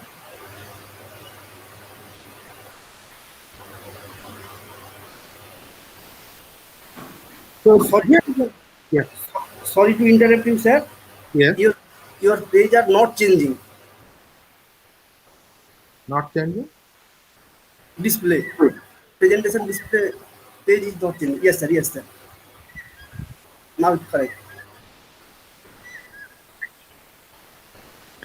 Sir, previously it is not visible for some times. Is it okay now? Yes, sir. Yes, sir. Yes, sir. Now this is okay. So, is this view okay, or I should maximize it? So let me just, yeah. Is this okay? Yes, sir. Yes, sir. Yeah. Definitely. So you see that this is an example of non-domination and Pareto optimality. Suppose this is your search space. That means that contains all the solutions. And we have two objective functions. And we assume that both are minimization objectives. And these dots are basically the solutions in your search space. Now you see that if you compare any two solutions, so which solution, if we want to find that which solutions out of all these solutions will be the part of the Pareto optimal set or non-dominated set. So if you consider any two solutions, suppose we compare x1 and x9, solution x1 and solution x9. So solution, can we say that solution x1 is better than x9 with respect to the objective function f1, right? Because f1 is minimization and x1 has a smaller value with respect to f1 than x9. And x1 is also better than x9 with respect to f2. So x1 is clearly dominating x9. But if we consider, suppose, say, x2 and x7, you see here what happens, that x2 is better with respect to f1, but x7 is better with respect to f2. So you cannot say that either x2 dominates x7 or x7 dominates x2. So x2 and x7 are non-dominating. But there are some solutions which dominates x7. For example, x3 and x4, both these solutions dominate x7 because both these solutions have smaller value with respect to f1 and f2 than x7. So you see that if we consider all these solutions in this, which are not on this line, all these solutions are dominated by at least one solution in this search space. But if we consider these solutions which are on this line, there is no such solution in this whole search space which are dominating any of these solutions. So these solutions will be the part of the non-dominated set. And if this is the total search space, so this set of solutions will be your Pareto optimal set. And when you are given a problem like this with a search space of so many solutions, our goal for multi-objective optimization problem is to find out the Pareto optimal set. Right? So this is the main goal of so all the solutions, that is x1, x2, x3, x4, x5 and x6, these solutions are the part of our final solution set, that is the Pareto optimal set. So if we compare the single objective and multi-objective optimization problems, so in single object, so obviously the first difference is that we have multiple conflicting objectives in multi-objective optimizations, whereas in single objective case we have a single objective function. We may have to deal with multiple optima or single optimum. That means we may have multiple solutions which satisfy our objective functions and constraints. Here we have two goals. One goal is progressing towards the Pareto front. We have to devise such an algorithm that will capture the Pareto front as close as possible. And at the same time, we have to maintain the diverse set of solutions in the non-dominated front. You see the two goals. One is that we have to come as close as possible. For example, if this is my actual Pareto front, one goal is to come as close as possible to the Pareto front. So this is one goal. And another goal is that to capture the whole Pareto front, because there may be some algorithm which will capture only these three solutions of the Pareto front and will miss the others. But the ideal case, the goal is to capture all the solutions of the Pareto front. So we have to maintain a diversity of solutions in the Pareto front, in the non-dominated front. So these two goals are many times they are orthogonal or contradictory, because if we want to progress towards the Pareto front, we may not have enough divergence.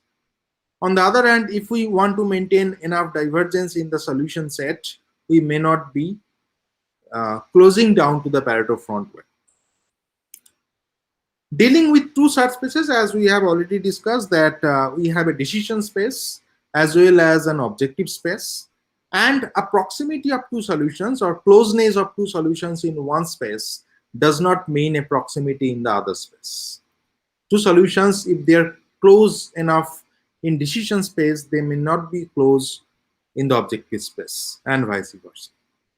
And definitely the search will be performed in the decision space. And no artificial fix-ups means that we don't give any weights to different objectives. In earlier days, when we had multiple objective functions, we wanted to solve them using single objective optimization as single objective optimization problem by combining all these objective function into single one by just taking the weighted average or something like that.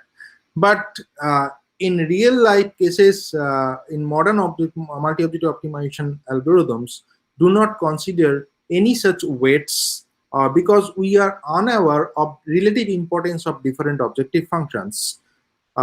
So we cannot fix up the weights a priori to combine all the objective function into a single one.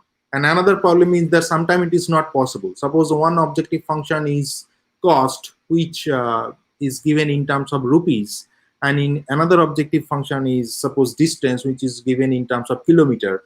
We cannot just sum up these rupees with kilometers, so that will be meaningless. So we cannot combine all the objective functions into single one and then use single objective genetic algorithm to solve them.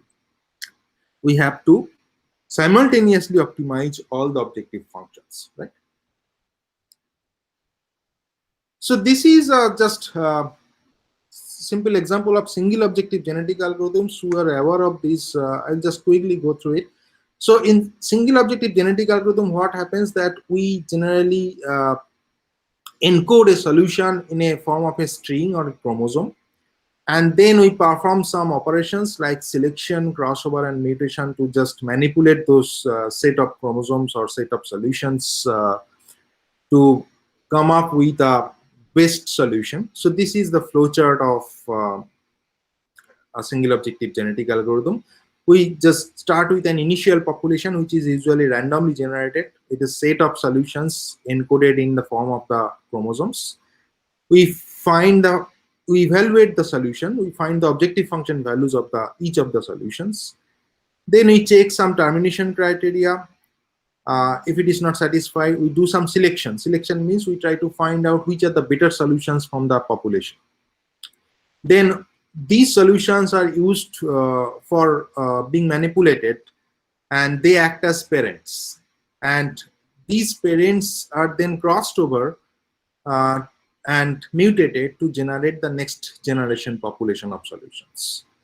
And they are again evaluated, and this loop continues until some termination criteria is met, and the best solution in the final generation is our output solution. So this is a single objective case, and the main thing is that in the selection process, what we are doing, we are comparing different solutions and choosing the better solutions. And that is where the multi-objective optimization problem will mainly differ, the selection procedure.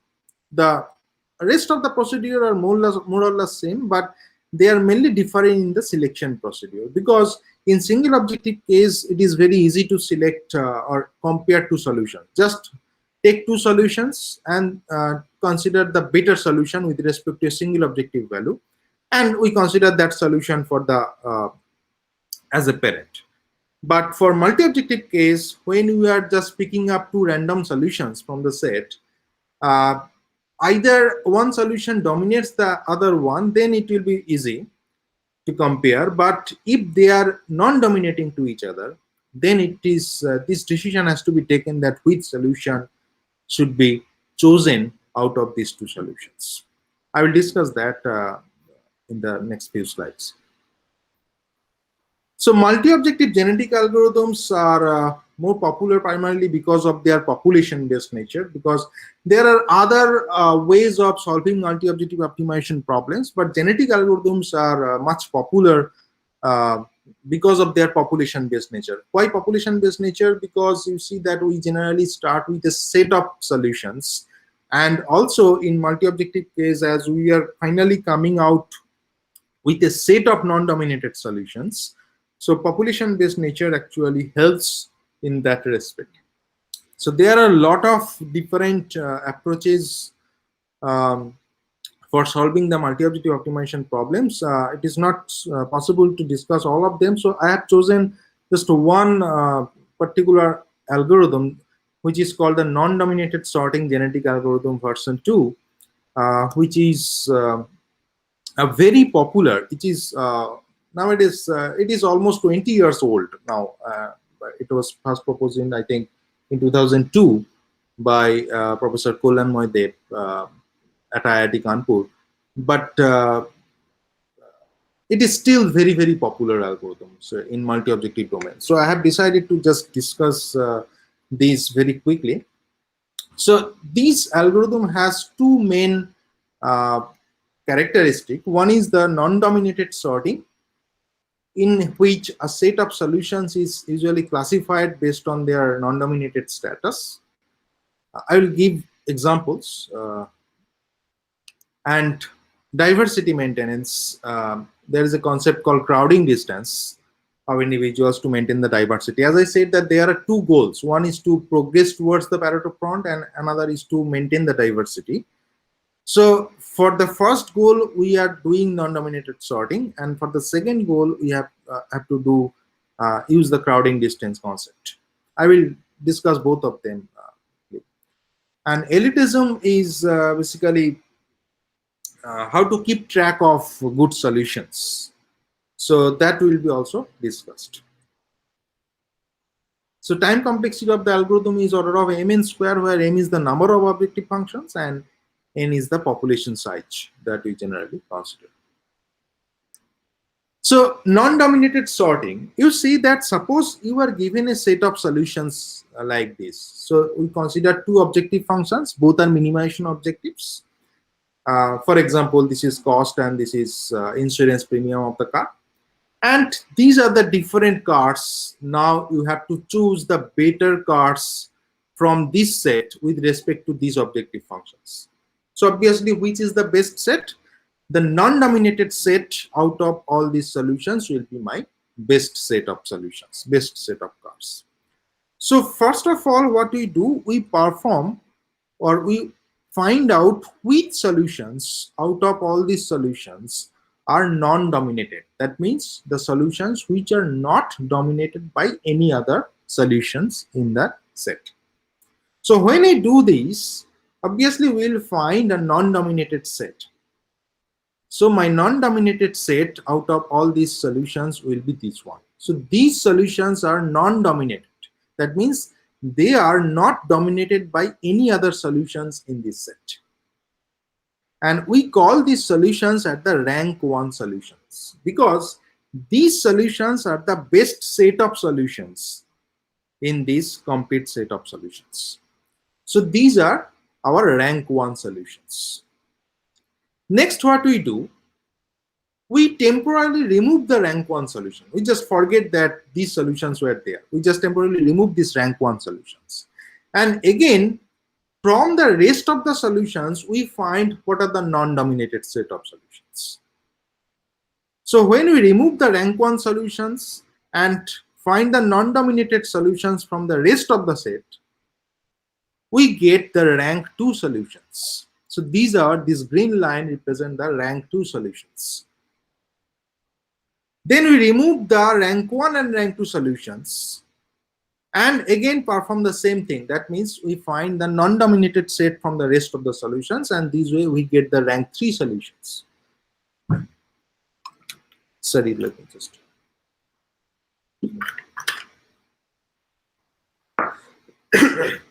So this way we continue and we go on getting the rank 4, rank 5, rank 6 and rank 7 solutions. So where we will be ending? We will be ending when all the solutions get some rank, right? So this way you see that all the solutions in the set have been classified into different ranks. So obviously rank 1 solutions are the best ones, then rank 2, then rank 3 and so on. So this procedure is known as non-dominated sorting because we are sorting the solution based on their ranks of non-domination. So this is one important characteristic of the algorithm. This is one important step of the algorithm, NSGA2 algorithm, and from where the name came, that non-dominated sorting genetic algorithm. Second characteristic or second important step of the algorithm is the crowding distance problem. Suppose if you have one particular rank of solutions, we consider one particular rank of solutions. Suppose you say that these are the rank 1 solutions, okay? So these are your rank 1 solutions. We define for each solution in that rank. So obviously by definition, all these solutions are non-dominating to each other. No solution is better than the other one. So to find out which solution is better than the other one in the same rank, you see that when we are comparing two solutions from two different ranks, one solution is in rank 1 and another solution in rank 3, so obviously the rank 1 solution is a better one. But when we are comparing two solutions from the same rank, it is difficult to compare because they are non-dominating. So to allow us comparing two solutions from the same rank, we use the concept of crowding distance. Now what is crowding distance? Suppose these are the solutions in the same rank. Now the crowding distance of solution I, some arbitrary solution I, is computed as follows. We consider the solutions immediately following the solution I, that is solution I plus 1, and immediately preceding the solution I, that is solution I minus 1. And we draw a box around this solution. Now the crowding distance of solution I is defined as the area of this box, or maybe the perimeter of the box, right? So perimeter of the box. Similarly, suppose this is another solution. So what is the crowding distance of this solution? We again similarly draw a box around this solution, just considering the immediately preceding and the following solution, and the area of this box will be the crowding distance for this solution. And the two end solutions, that is the solution which is based with respect to one objective function, and this solution which is based with respect to the other objective function. These two solutions are given infinite crowding distance values. Infinite crowding distance. Now, what this crowding distance actually implies, you see that if you have a larger crowding distance, which actually means that there is no solutions which is near the solution I. But the small crowding distance indicate that there are other solutions nearby this solution. So a larger crowding distance means the solution I is actually situated in a less crowded region of the non-dominated front. Whereas a small crowding distance means the solution I is surrounded by many other solutions in the same area.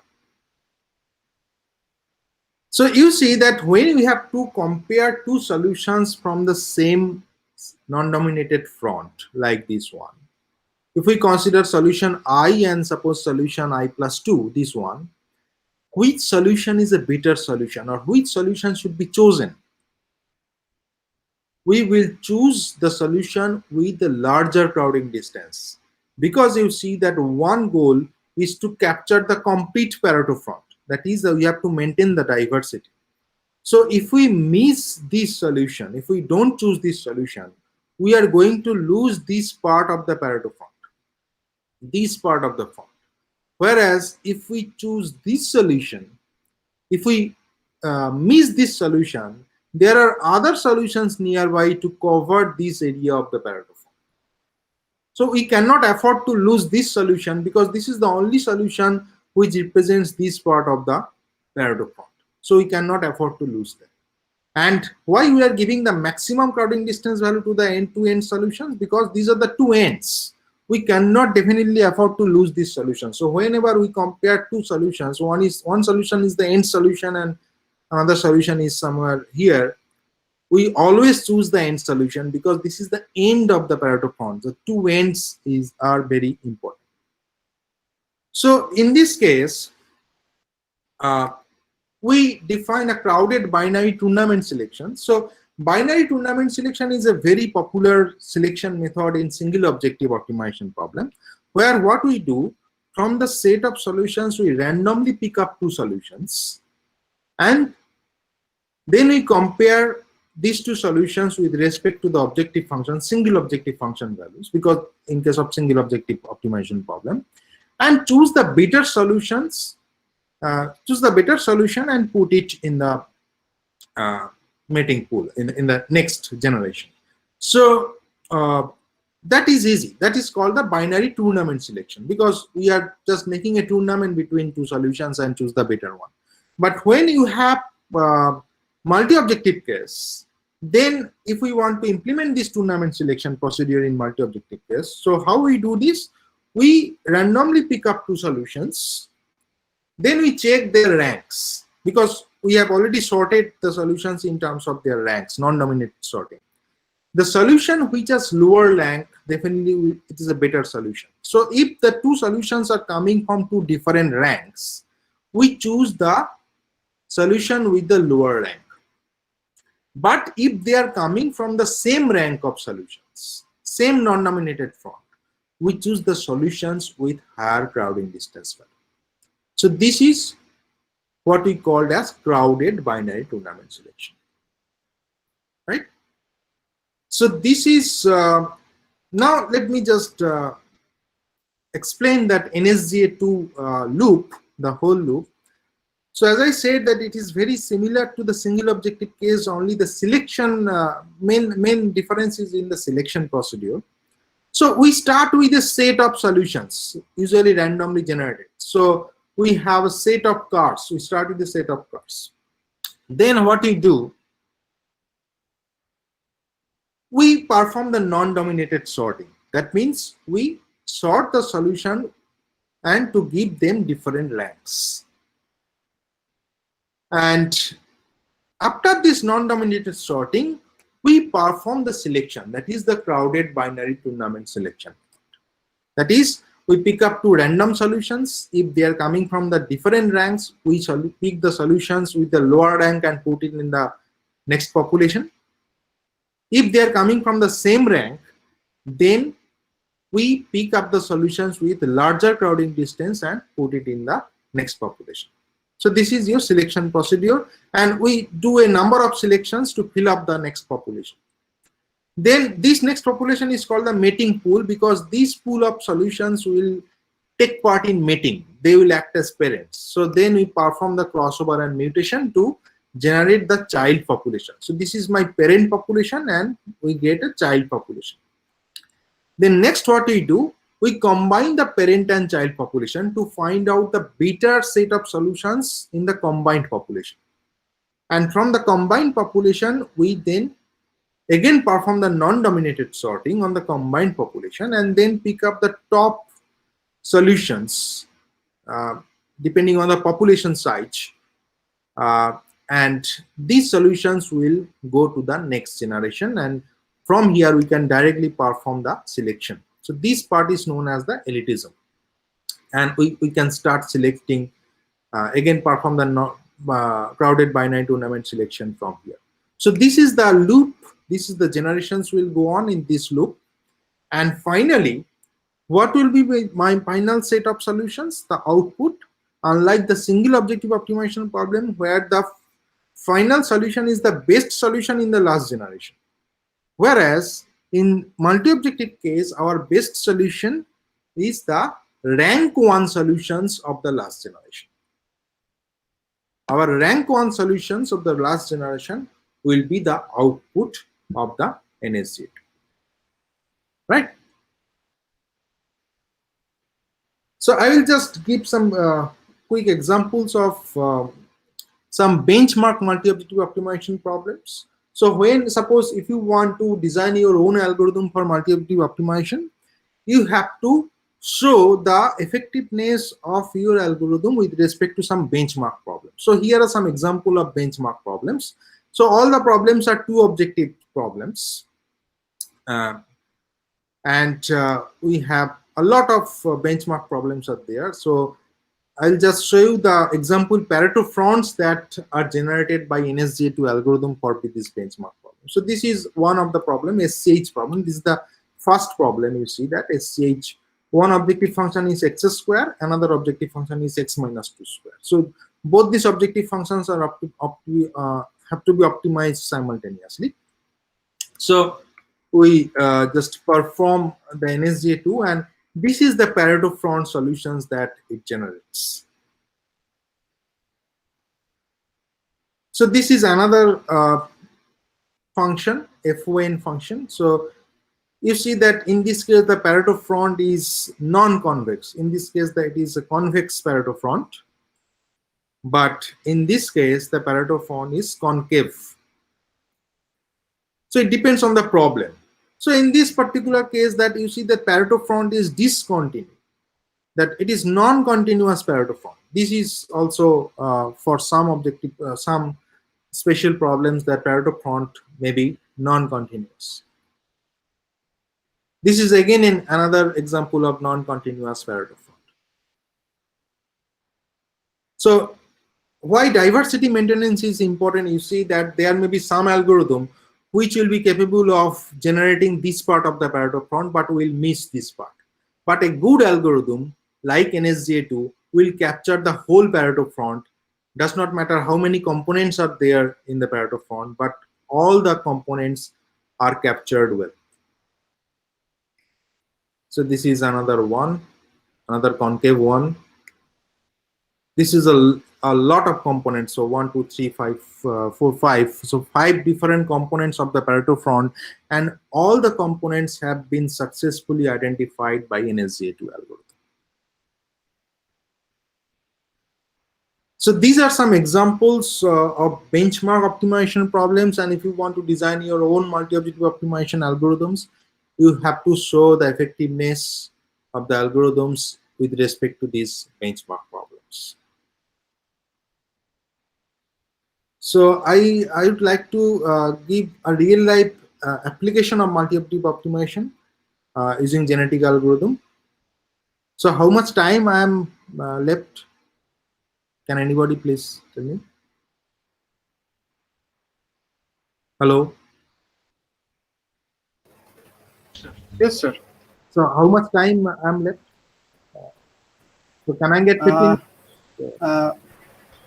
Sir, try to end at 12:30 p.m. Sure, sure. I'll do. So here I'll just like to show a quick example of real-life application of multi-objective optimization. So here you see that this application is in bioinformatics because our group is doing a lot of research in bioinformatics.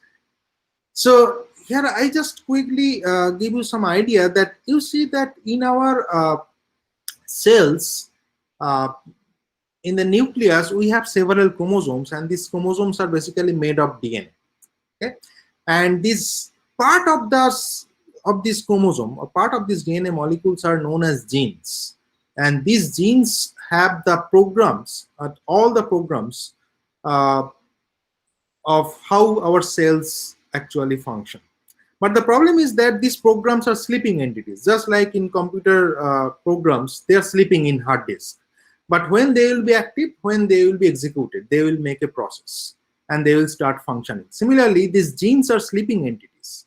But when these, they have the program, they have the code, but they cannot work by themselves. So they have to be executed, they have to be activated. And this activating process is a two-step process. The first step is called the transcription, by which this DNA or genes are converted into RNAs. And the next step is translation, by which that RNA is translated into protein molecules. These protein molecules are our process. So DNA is a program, protein is a process. Gene is a program, and protein is a process. So once these proteins are created, these proteins actually execute all the functions which are encoded in the DNA. So until these DNAs are converted into proteins, these programs cannot function. So this is a very important step in molecular biology, which is known as the central dogma of molecular biology. Now, when a gene is converted into an RNA, we call, so it is an intermediate step. So we call that gene is expressed. Okay. So gene is expressed means that it has started creating RNAs. There are different factors by which a gene may become active. I will not discuss that, but so a gene expression means that when a gene becomes active and it starts producing RNAs. And there are technologies which help us to measure the amount of RNA a gene is producing.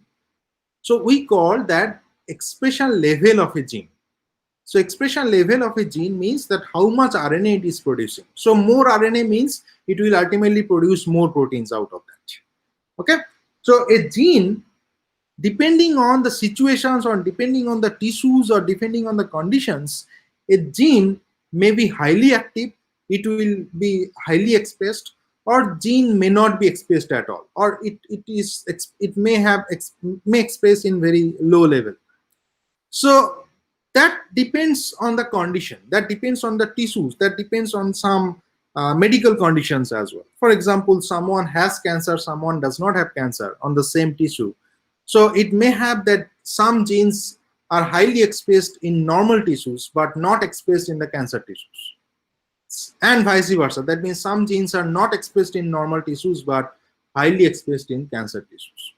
So these expression values of genes can be considered as a matrix like this, where the columns of the matrix represents the genes, different genes, and the rows of the matrix represent the different samples, different patient samples. Suppose we have we want to study the lung cancer.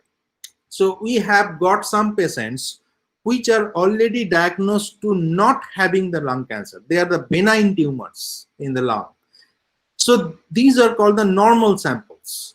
Whereas some patients we are already diagnosed, who are already diagnosed with lung cancer, we have collected samples from those patients as well.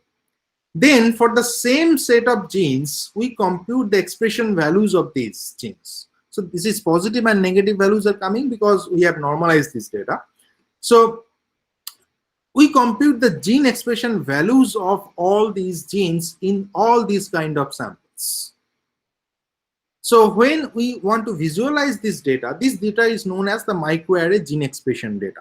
So a value in this particular cell represents that that how much expression level the gene 3 has in sample 3 for the normal samples.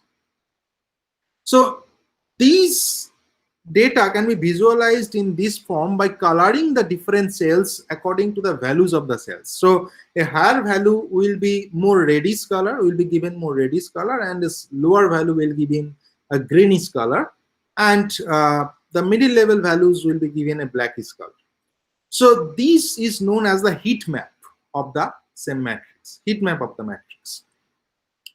So our goal here is to find out those genes which will have maybe high expression values in all the samples of the normal tissue and low expression values in all the samples of the malignant tissues, or vice versa. That means some genes which will have green cells, that means the low expression value in the normal samples and high expression value in the malignant samples.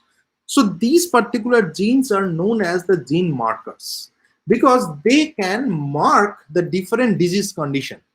That means when we say that this gene is not expressed in normal samples and highly expressed in cancerous samples, these genes are known as oncogenes. Oncogenes means it's a marker for oncology. Okay, so if we can identify such genes, these genes are very helpful in diagnosis, cancer diagnosis, as well as some therapeutic strategy can be developed based on these gene markers. So here our goal is that given a gene expression data, gene expression matrix, can we find out these gene markers which have distinguished expression pattern into different kinds of samples, normal samples and cancerous samples. So this problem is usually posed as a feature selection problem. In computer science version, in machine learning terminology, we pose this problem as a feature selection problem where each gene, that means each column, is considered as a feature, and we have to find out the most relevant set of features which will be able to distinguish these two different kinds of samples. So this is the overall flowchart of the algorithm that we are proposing. So this is the original data set with all the genes, microarray gene expression data. And then we somehow select a subset of genes. This is in general a feature selection algorithm, or wrapper version of feature selection algorithm. Here what we do, we select a subset of genes based on some criteria, then evaluate the selected subset of genes. That means whether these subset of genes are good enough or capable enough to distinguish the different types of samples, whether they are able to say that based on their expression values that whether these samples are cancerous and these samples are normal, or vice versa. So this evaluation is done based on usually some classifier. You can use any classifier, support vector machine or neural network classifier or decision tree classifier. And some termination criteria, this loop will continue a number of iterations. And finally, we find out that which subset of genes are giving the best accuracy, best classification accuracy of these normal samples and cancerous samples. And in this case, this part is actually controlled by our multi-objective genetic algorithm or NSGA2 based multi-objective genetic algorithm. So what we do here, we encode each chromosome as a subset of genes. That is basically we encode is this way that a chromosome is represented by a binary chromosomes. Suppose there are total 10 number of genes. We randomly generate a chromosome, binary chromosome like this, and we consider that the bits ones represent that these genes are selected. and the other genes are not selected. So this selected set of genes, based on this selected set of genes, we perform a classifying. We just project the whole data set on this selected set of genes, and then we try to perform the classification of these two different kinds of samples with respect to these only this selected set of genes, and we find that what is the classification accuracy. This classification accuracy will be one of the objective function. And the other objective function we have considered is the number of features, because that we want to find the minimum set of genes which can classify the minimum number of genes which can classify these two different kinds of samples effectively. So the two objective function is the classification accuracy, and another objective function is the minimization of the number of features, that is the selected number of features. And then we apply NSGA2 based on these two objective functions to finally come out the best set of features, best set of genes which are able to classify the two different kinds of samples. So these are some, so the selection is definitely crowded binary tournament selection, as we have already discussed. The crossover is a single point crossover and just exchange of information between two chromosomes. And mutation is a bit flip mutation, that 0 value is converted into 1 and 1 is converted into 0. So if you are interested into this, you can just go through any general genetic algorithm book or paper. So these are some parameter values: the number of generations, the population size, crossover probability, and mutation probability. And from the final non-dominated front that we get in the last generation, the solutions providing the maximum classification accuracy is chosen, and the corresponding selected genes are reported as the gene markers. So there is some visualization, final visualization. So you see that this is a data, a publicly available gene expression data, colon tumor data set. This data set, so I have just transposed this data. Here the rows represents the genes and the columns represent the samples. So you see that here in the top half, in this blue rectangle, I have kept the selected marker genes that we have come up with our genetic algorithm, our multi-objective genetic algorithm. And you see that in this selected set, these genes, for the first two genes, you see that for the tumor samples, these genes are inactive because it is mostly green. Whereas in the normal samples, they are active, mostly red. Whereas these genes, they are highly expressed in tumor samples and not expressed in normal samples. So these genes, this set of genes in this blue rectangle, are clearly distinguishing these two types of samples, tumor samples and normal samples. Another data set is your leukemia data set. Here there are two types of leukemia, ALL and AML. So here we have no normal samples, but two types of leukemia, and we have tried to find out the genes which will be able to classify these two types of leukemia samples. And you see that these genes in this blue rectangle, in the first half, these genes are highly expressed in ALL but not expressed in AML, whereas these genes are not expressed in ALL and highly expressed in AML. So these genes are distinguishing markers between these two types of samples.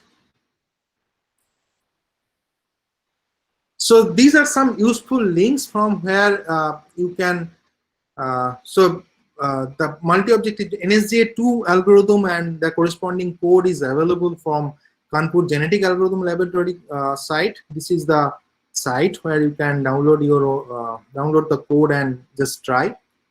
Better if you are good in coding, you write your own code.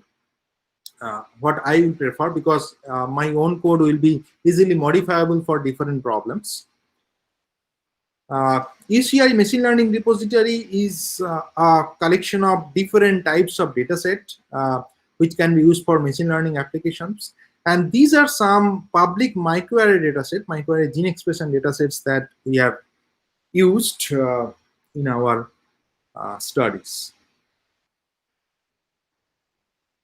So that's all. So these are the some references. These are mostly our works. So this is the paper of actual paper of NSGA2. If you are interested with Professor Dev's paper, which was published in Artificial Transactions and Evolutionary Computation in 2002. But it's still very, very popular, and this paper has got a lot of citations. I think that almost 30,000 citations it has got already. That a single paper.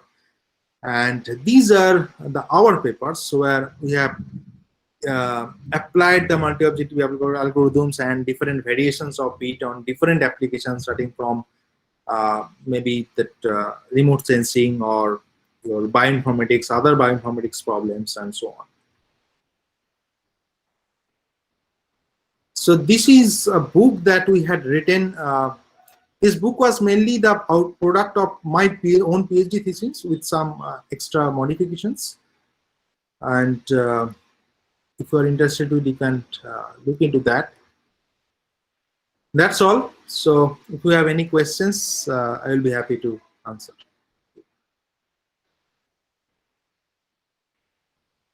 So I have, Yes, sir. hopefully Yes, sir. Before Maiti has a question, what is value of rough set equivalent to crisp set? If fuzzy set A1, A2, A3, then it is A plus 4B plus C in crisp set, but rough set what is? So I don't know that this particular question is not nothing to do anything about this particular presentation. So that is a completely different question with respect to the fuzzy sets and rough sets. So I think there is no scope of discussing these things in this particular.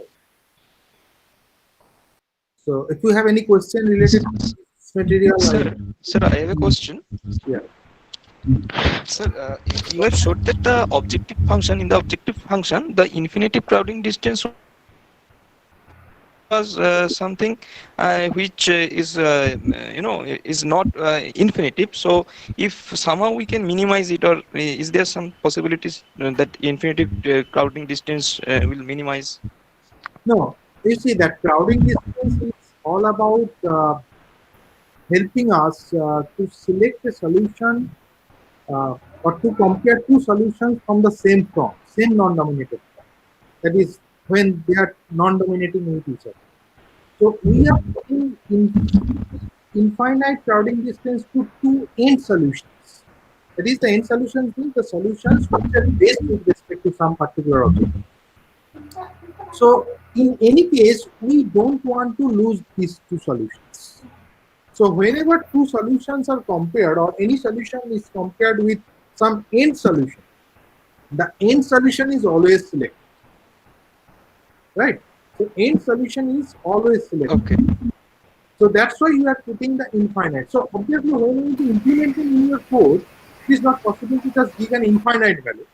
So what we generally give, it's a very, very large value to this crowding distance value, some arbitrary large value like 99999, so something like that. So this is a very large value that we put for these solutions, so that when this solution is compared with some arbitrary solution, the end solution is always selected, because that will always have a larger crowding distance. Okay, sir. Then we are focusing at the larger crowding distance. Yes.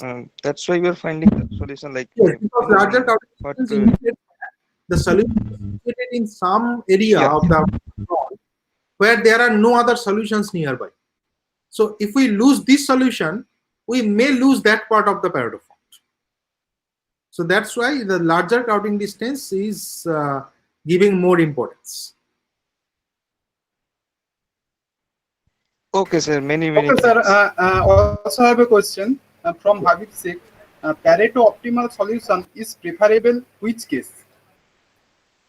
Pareto, you see that when you have multiple objective functions, okay? So when you have multiple objective functions, it is almost unlikely that you will get a single solution which will give you the best value for all the objective functions. Suppose that we have three objective functions: time, distance, and cost. So traveling salesman problem.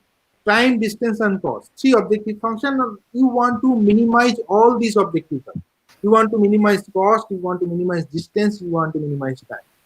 But it is very unlikely that you will be getting a single solution that will give you the best value for all these objective functions. Because if you want to minimize the cost, you have to sacrifice time. Because you have to minimize the cost, you have to travel by train. But that will increase the time. If you want to minimize the time, you have to travel by plane. In that case, you have to sacrifice the cost because the cost will increase. So these are contradictory in nature. So it is not possible to generate a single solution that will give you the best value for all these objective functions. So in that case, what I will prefer that out of all the solutions, I will try to find out the best set of solutions. Best set of solutions means the solutions which are not poorer than any other solution. Not poorer than any other solutions with respect to any objective function. But the solutions in that set, that Pareto optimal set, are all non-dominating. I cannot say that solution A is get better than solution B if both the solutions exist in the Pareto optimal set.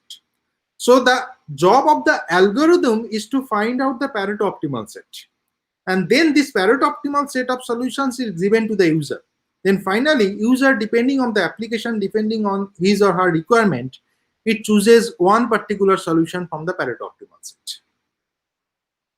So but the algorithmic point of view, our job is to just generate the Pareto optimal set. And user will finally choose one solution from the Pareto optimal set, what he prefers. So if suppose you are given two solutions to the user, one is better in terms of time and one is better in terms of cost. So obviously, if the user can afford a plane travel, so he will travel by plane. But if the user does not cannot afford the plane travel, he will travel by train. So that depends on the user, that depends on the situation, that depends on the algorithm. That depends on the application. So your algorithm is nothing to do with that. Algorithm will generate both the solutions and will be given to the user. And the user will finally pick up one solution based on his requirement.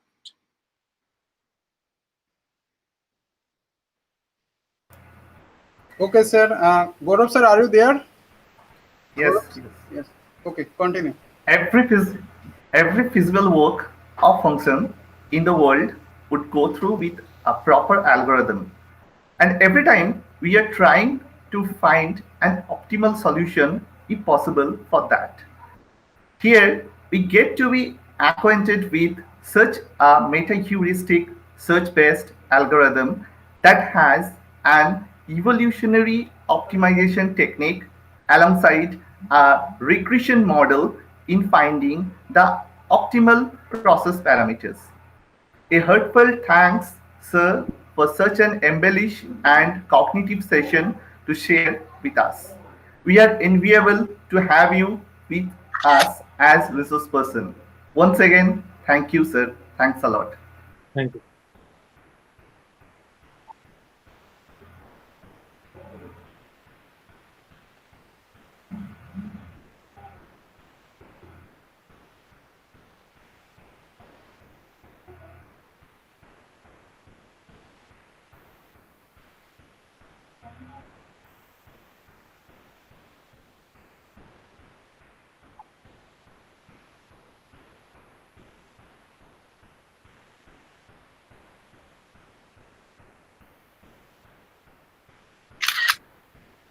Yeah.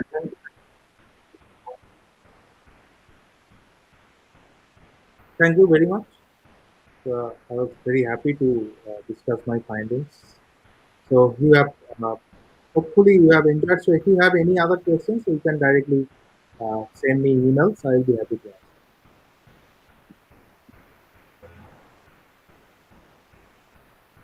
So that is the conclusion for today's pre-lunch technical session. Lots of knowledge will not get digest unless and until we get the proper things to digest for. So have a lunch break now. We will meet once again at 1 p.m. with you for one last time with still something left to offer for this webinar version. Thank you all.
আচ্ছা পাঠানো কি করবো?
Yes, sir.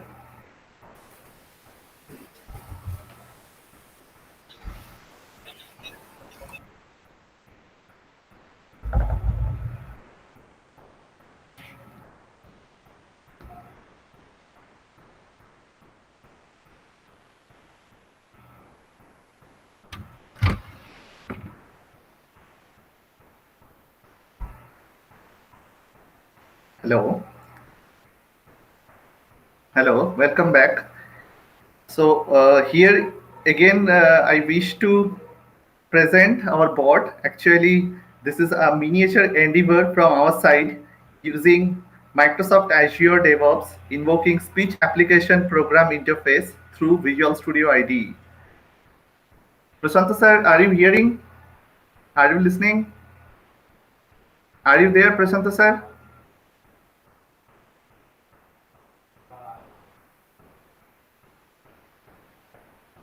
Hello.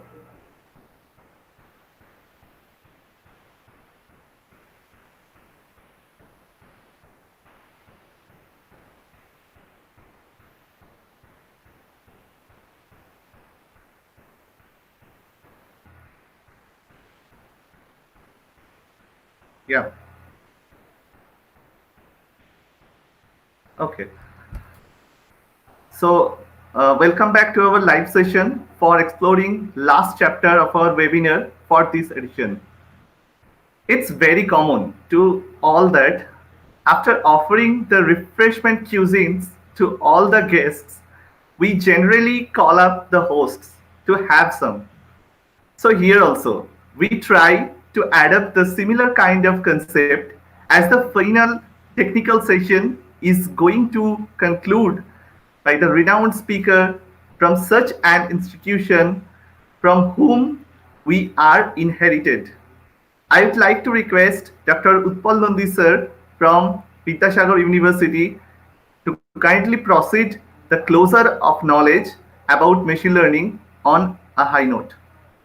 I am passing to Rakesh sir to please introduce our very well-known Dr. Utpal Nandi sir.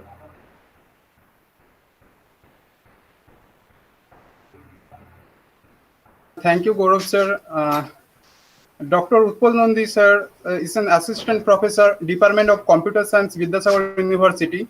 He received his MSc degree in computer science from Vidyasagar University in 2006 and secured second position. He did his MTech in computer science and engineering in 2009 from University of Kolkata and secured first position. He was also awarded PhD in 2018 from University of Kolkata. He qualified national level examination like GATE and UGC NET. He has 11 years of teaching and research experiences. His research interest includes data and image compression techniques, machine learning, and computer vision. He published more than 25 papers in international journals like Springer, IEEE, Elsevier, and book chapters and conferences also. Sir recently has published in the year 2020. The title is Fractional Image Compression with Adaptive Quad Tree Partitioning and Nonlinear Affine Map. Sir, please start your session.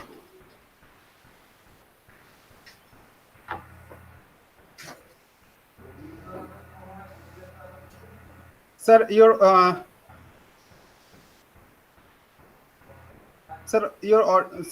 audio is audio mute. Okay. Sir. Okay. Am I audible? Yes, sir. Yes, sir. Yes, sir.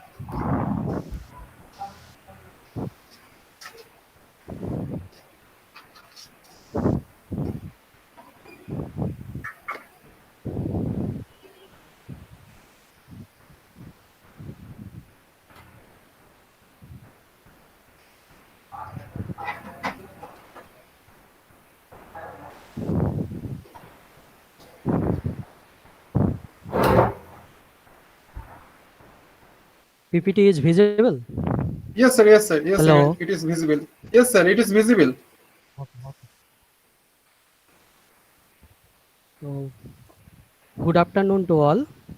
Myself, Dr. Utpal Nandi, Assistant Professor, Department of Computer Science, Vidyasagar University, and I am here to present my topic on convolutional neural network and its application to image compression techniques. This is the outline of my presentation.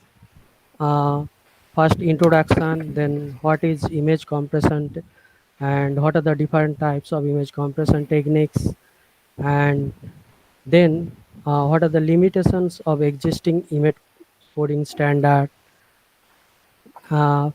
Then uh, uh, to address the problem associated with the existing image coding standard, we applied convolutional neural network, a deep learning approach. So we discuss what is convolution neural network, and then we present an end-to-end compression framework based on the convolution neural network. We have also presented some results, and finally we concludes and listed some references. So first of all, what the introduction. In the field of deep learning, there is very popular neural network and convolutional neural network. It is all known to all in who are working in the field of deep learning.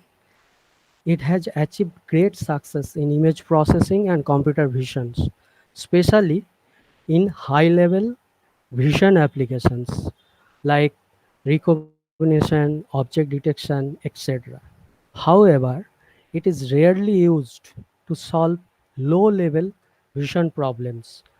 For example, in the field of image compression techniques, it is rarely used. On the other hand, the existing image coding standard like JPEG, JPEG 2000s have some problems or limitations. The reconstructed image of such technique have some noise or blockiness, and there are some methods that can eliminate or reduce these artifacts or noise or blockiness. However, these post-processing methods are very time consuming. To address this problem, we have applied deep learning based convolutional neural network to achieve high quality image compression at low bit rates. So first of all, what is image compression? And there are several applications of image processing where, for example, in satellite imaging, in medical imaging, the image size is very large and they produces huge amount of images that require a large amount of storage space and also high bandwidth to transfer over the network in its original form. In such application, we can use image compression technique because the goal of image compression technique is used to reduce the amount of data required to represent a digital image. And as a result, it reduces the storage space requirement as well as the time of data transmission over the network. The image compression techniques has two modules or algorithm. One is compression and another is decompression algorithm. The compression algorithm takes an image and produces its compressed versions that can be transmitted over the network or can be stored in some storage devices that take uh, less space than the original. And when we want to use it, we have to decompress it using decompression algorithm. So decompression algorithm takes the compressed image and reconstruct the image again for further use. This reconstructed or decoded image may be equal or with the original image, or there are some loss of accuracy of the reconstructed images. Based on the type of image compression technique we have applied. That is, there are two type of image compression techniques. One is called lossless, another is called lossy.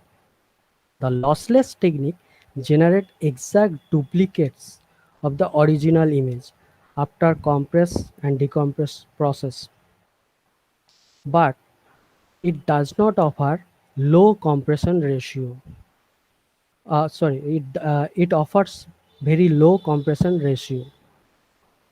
So there are some techniques of lossless. There are some lossless techniques like run length encoding, hum encoding, delta encoding, and these lossless techniques are used in several applications. For example, Facebook uses a lossless technique.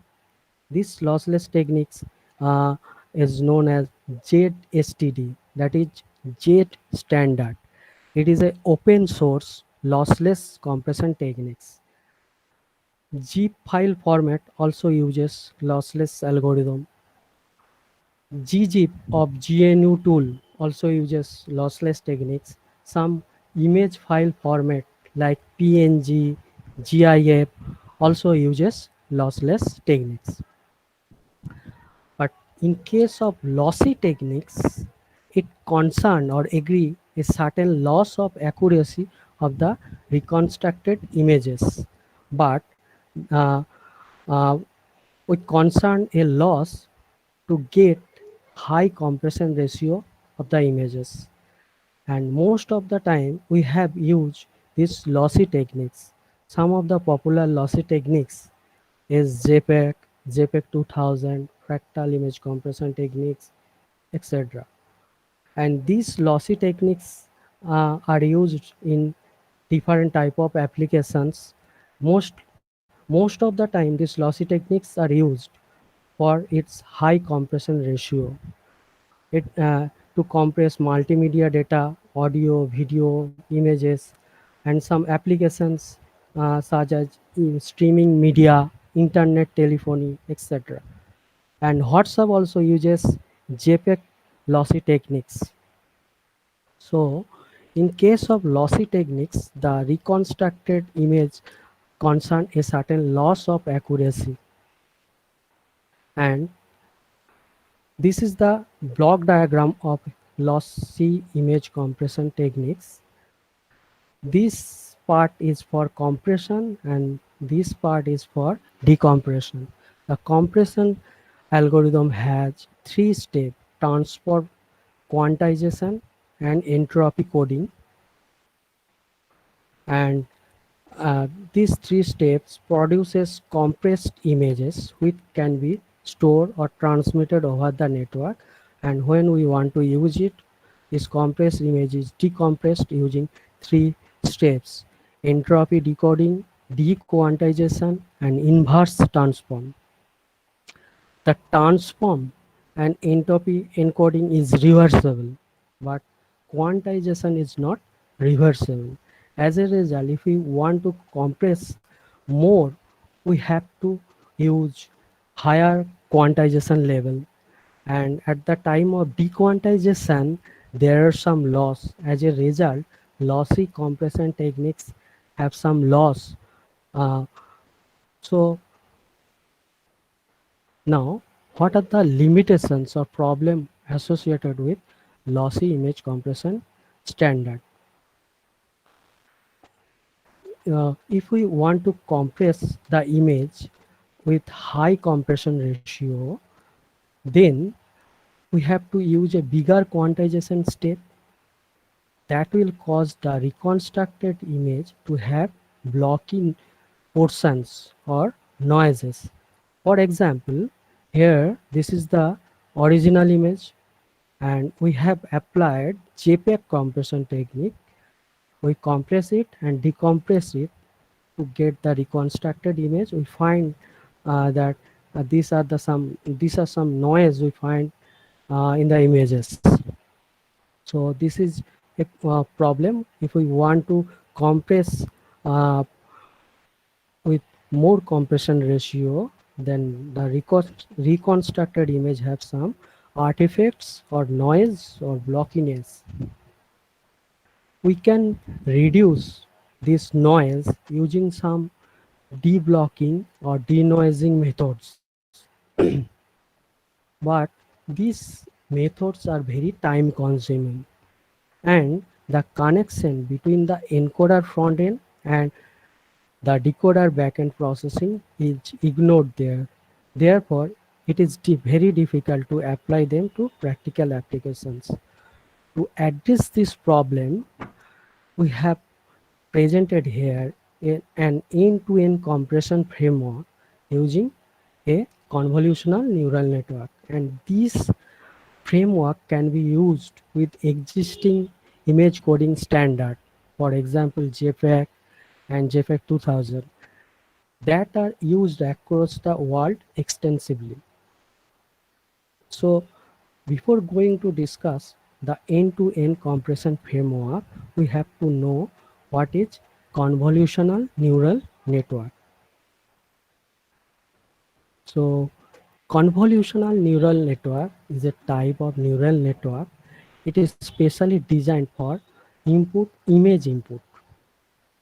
So it has mainly two models.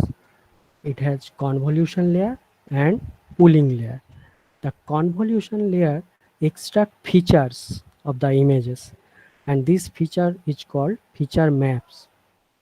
And then pooling layer refine or distill the features down to the most salient elements. So here we have given a figure. This is an example of convolutional neural network for image classification tasks. This convolutional neural network consists of convolution operation and pooling operation. Again convolution and pooling operation. Again convolution and pooling operation. So it is a consist of a number of convolution pooling operations. How much convolution pooling operation needed is determined based on the application where we are using. We have to tune this actually. Then after so this is convolutional neural network, and we have used it for classification tasks. That is why we have flattened the features and then apply it to a fully connected layer for classifications.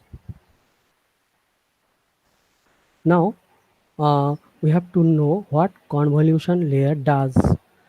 The objective of the convolution operation is to extract feature such as edge from the input image, and the initial convolution layer is responsible for capturing low-level features such as edge, color, gradient orientation, etc. And with added successive layers, it captures high-level features. For example, objects, large shapes in the image, etc. So we have given an example of convolution operation with a 5x5 input image and 3x3 filter. So we want to perform convolution operation on this input image using a filter of size 3x3. 5x5x1. This one represent channel. For grayscale image it is 1. For color image it is 3. So how can we perform the convolution operation? We have to place the filter kernel, is also known as kernel or marks, into top left corner position as given here. Now we have to perform position wise multiplication with filters value and its corresponding image value. 1 into 1 plus 1 into 0, 1 into 1, like that, and add these values to obtain 4. Now we have to move the filter 1 position right, then perform the same operations and we obtain 3.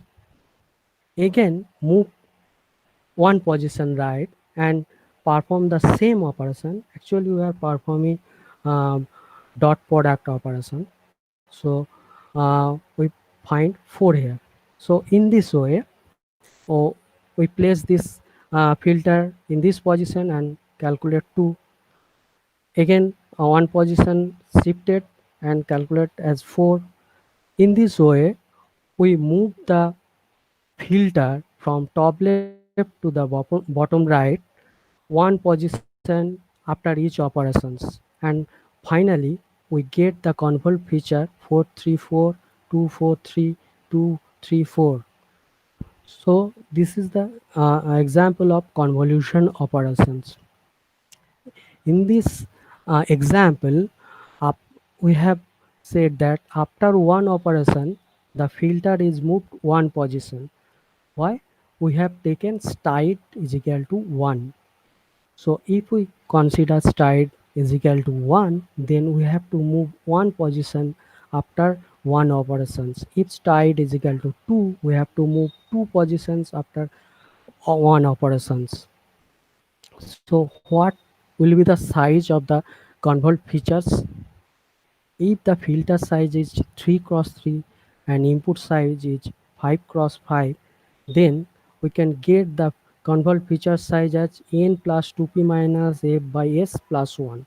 N is the input size, f filter size, 2p is the we'll discuss later what is p. P is padding uh, and S is tight. So in this example, S is equal to 1 and P is equal to 0. Padding means adding 0 bits in the input image. We do not uh, add any 0 value surrounding the input image. That is why P is equal to 0. So n minus f by 1 plus 1 is equal to 3. That is n means 5 minus 3, 2 by 1 plus 1. That means 2 plus 1 is equal to 3. So the convolve feature size is 3 cos 3.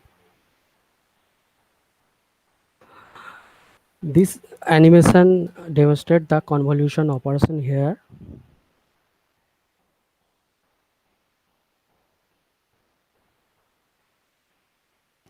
Now for color images, there are 3 channels. So we have to use 3 filters and perform the same operations. After that, we have to add again these 3 values and get 2. The convolve feature is 2-dimensional, not a 3-dimensional. It is 4 into 4, 4 cos 4 convolve features. So for color images also, the convolve feature is 2-dimensional, not 3-dimensional. We have applied 3 filters, and after obtaining the sum of products of this, we have to add these 3 to get 2. As I say that we have taken stride is equal to 1 in the previous example. If we consider stride is equal to 2, after one operation we obtain 4, then we have to move this filter 2 positions and then perform the same operation and obtain 4. So stride indicates the number of moves after one operations. So this is illustrated here. Now padding. So padding means adding 0 bits surrounding the input images.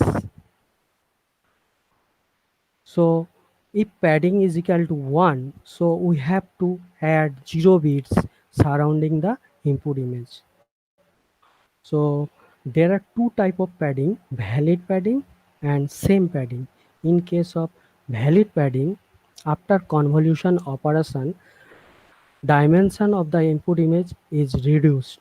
In case of same padding, the dimension of the input image and the convolve features will be same. So to make the convolve feature dimension same, we have to add padding. That is, we have to add 0 bits surrounding the input. How much 0 bit we have to add?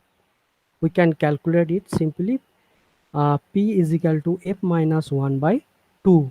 That is, f is the filter size. If the filter size is 3 cos 3, 3 minus 1 by 2, that is 2 by 2 is equal to 1.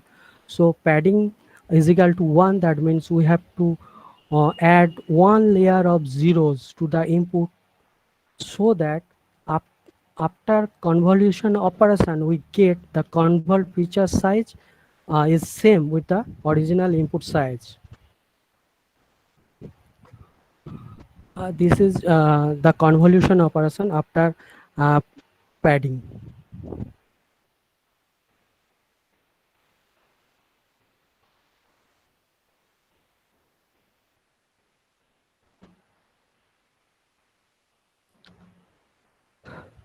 Now the activation function in uh, a neural network, we have to add some non-linearity, because most of the time we have to train non-linear functions. So this non-linearity can be added using activation function.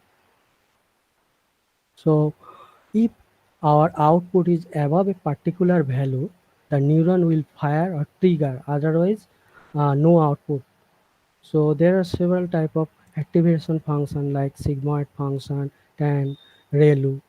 In our example, we have used ReLU activation function because sigmoid and then saturates. That is, if the input is very high or input is very low, the gradient is very small. However, in case of ReLU, it does not saturate. Gradient is always high if the neuron actives. This is the ReLU activation function. F of x is equal to 0 if x less than 0 and x if x greater than is equal to 0. So ReLU uses very less expensive operation, that is, it is very faster also.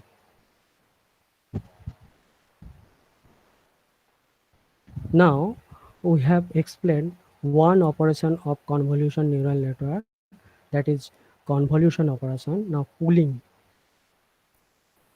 Pooling is responsible for reducing the spatial size of the convolved feature, and it also decreases the computational power and extract the dominant features. And there are two type of poolings: max pooling and average pooling. We have explained, we want to explain it with an example here. This is the convolved features.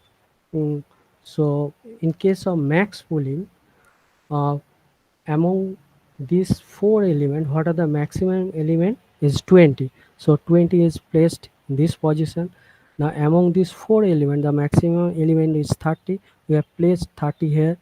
Now among these four elements, the maximum element is 112. 112 is placed here. Similarly, the maximum element of this four is 25. 37. So we have placed here 37. So max pooling actually return the maximum value from the portions of the image covered by the kernel or filter. We have taken here 2 cos true filter. In case of average pooling, we just calculate the average of all the values from the portions of the image covered by the kernel. That is, we first calculate the average of 12, 28 and 12 and find 13, 30, 0, 2, 0, 8, and the average of 34, 70, 112, 100 is 79, like that. So these are pooling operations. Now we have already said that this number of convolution and pooling operation depends on the applications. We have to tune this number based on particular applications. After convolution operation, it extract features. Then we have to flatten that features and fade it into a fully connected layer to classify the images. This is an example of convolutional neural network for image classification. That is why we classify this. Now Batch normalization. There is another term, batch normalization. A batch normalization is a technique for training very deep neural network, that is, that contain huge number of hidden layers to standardize the input to a layer for mini batch.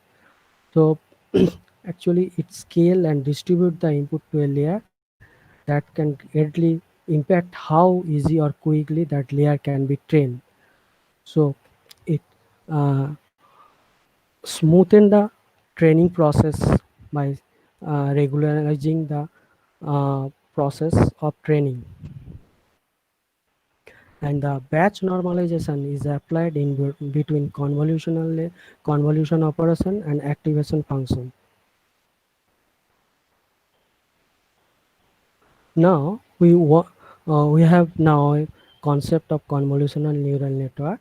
Now we have applied this convolutional neural network to image compression techniques and presented here an end-to-end compression framework based on convolutional neural network. The main task of this framework is to reconstruct high quality images of existing any coding standard like JPEG, JPEG 2000s, etc. So we can feed it to any existing coding standard. Uh,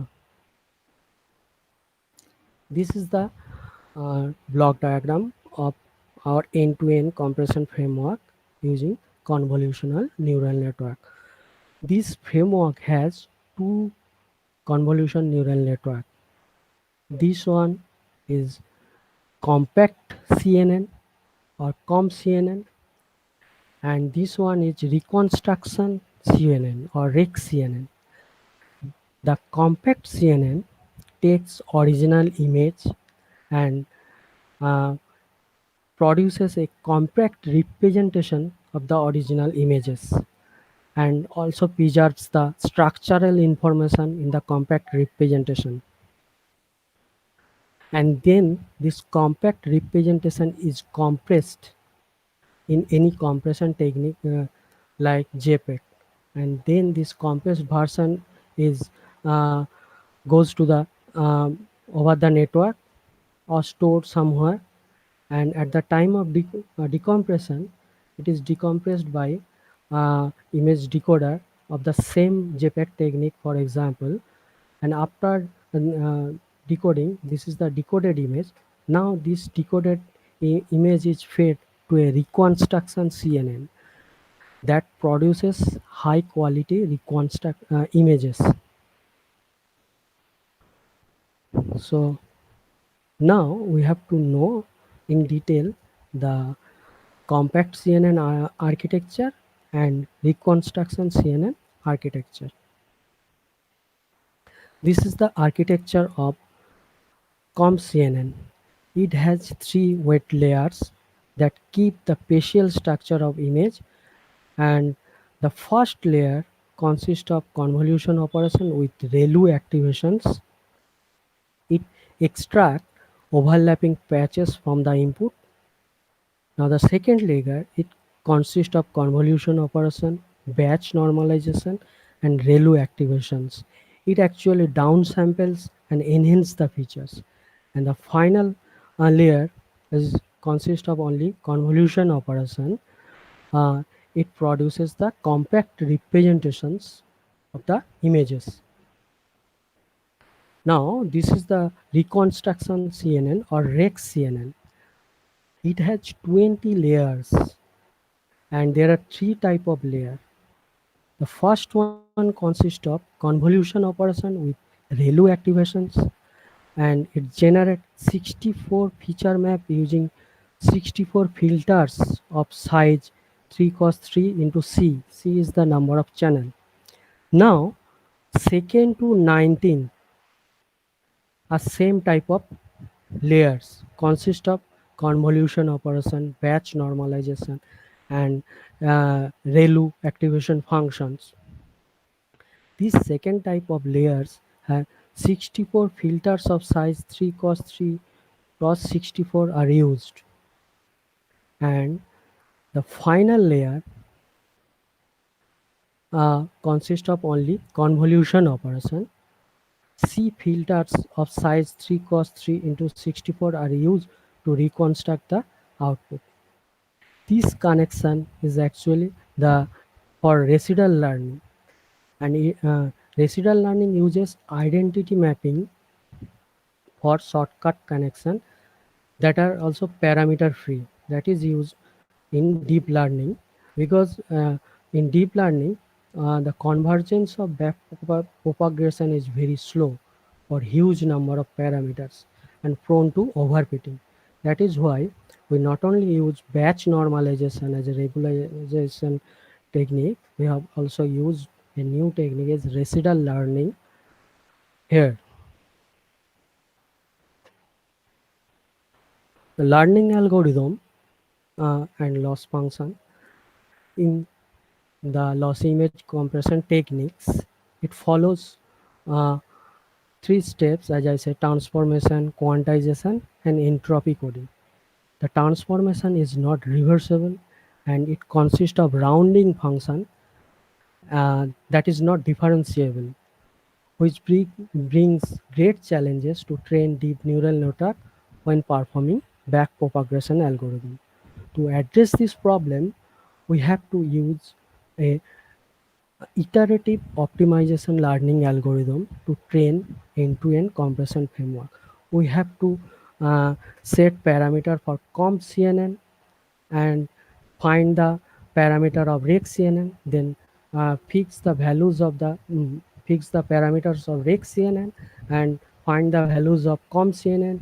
In this iterative way, we find the optimum value parameters of comp CNN and rec CNN simultaneously. And here we loss function used is mean square error loss function. So we want to present some results of this framework. We have presented here. This is the original image, and this is JPEG compressed decompressed image. This is our presented CNN based methods result. We can visually identify that it is much better than these noisy images. We have also compared it with the JPEG 2000s. This is JPEG 2000 image. This is our presented work with bit per pixel 0.1. This is again we compared for bit per pixel 0.2, and this is for bit per pixel 0.3, and this is for bit per pixel 0.4. So we can say that this compression framework greatly enhance the quality of the reconstructed image of compression techniques, and this framework can be can fit with any of the existing codecs like JPEG 2000s. So finally we want to say that the convolutional neural network are hugely used in solving high-level vision applications like recognition, detection, etc. This can also be used in low-level vision problems such as image compression. And we presented here a compression framework based on this convolution neural network for image deblocking or denoising. The compression framework achieves state-of-the-art performance and is much faster than most of the post-processing algorithm.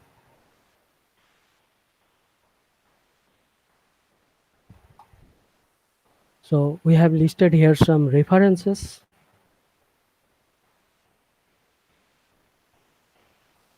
And some resources also here.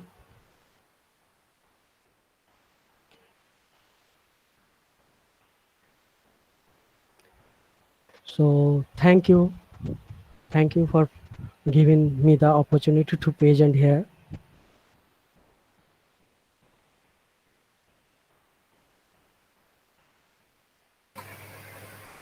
Okay, sir. Have you any question from participants?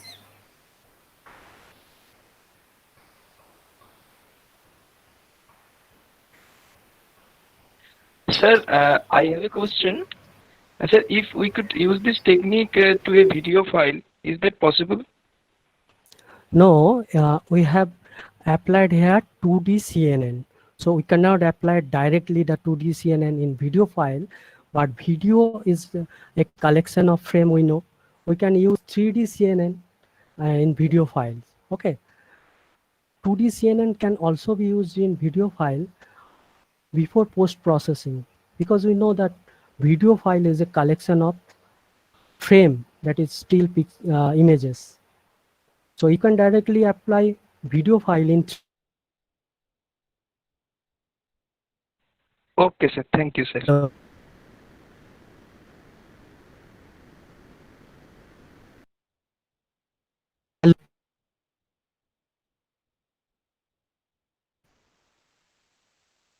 Gaurav sir, are you there? Hello.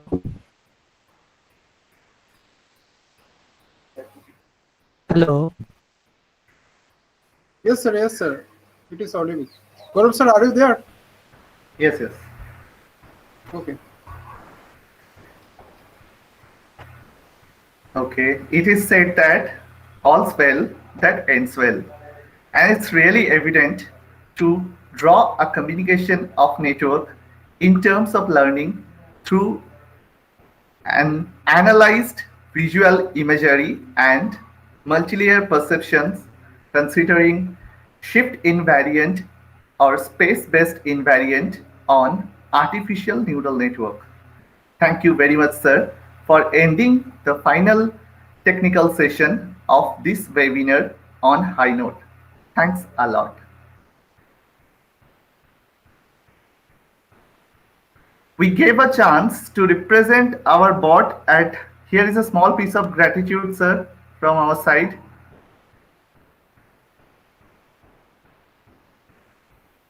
We gave a chance to represent our bot at very early morning for today's session. Though it's irrelevant now, but still, shall we ask our bot to recite the same context once again, which is a miniature endeavor from our side, focusing on the topic of webinar. Prashant sir, are you there? Yes, sir. Is it possible to call our Yes. bot once again? Yes, possible, Please, sir. please make.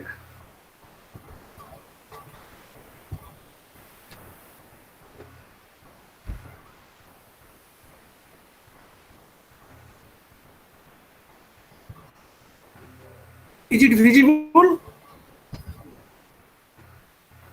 Yeah, please play. It's totally based on SAPI programming. Can't listen. Sorry, it's not. Please play from initial. Please play from Okay, sir. initial.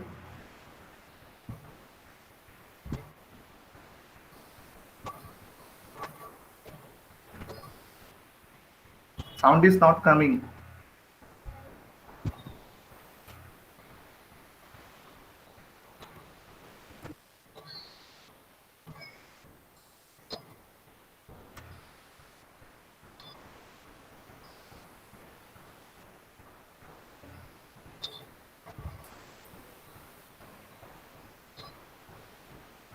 Prashant sir, sound is not coming.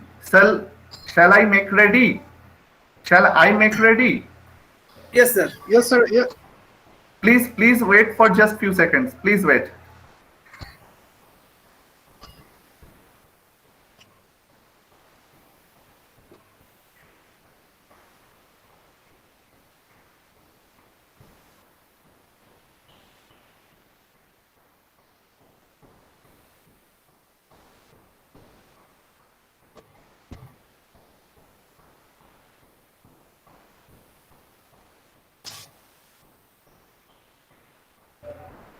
Hello. Hi, You're my audible. 15. 1, 2, 3, 4. Hello, can you hear me? Okay, I think everyone is neglecting me and forgot my existence. Rather, the attributes and tuples related to me. Now, okay, just apart. Otherwise, the dignitaries will scold me for wasting their valuable time and surely bypass my limits to the updated version using Control Z. Thankfully, sorry, only this much space is allocated for me as the technical session is about to start.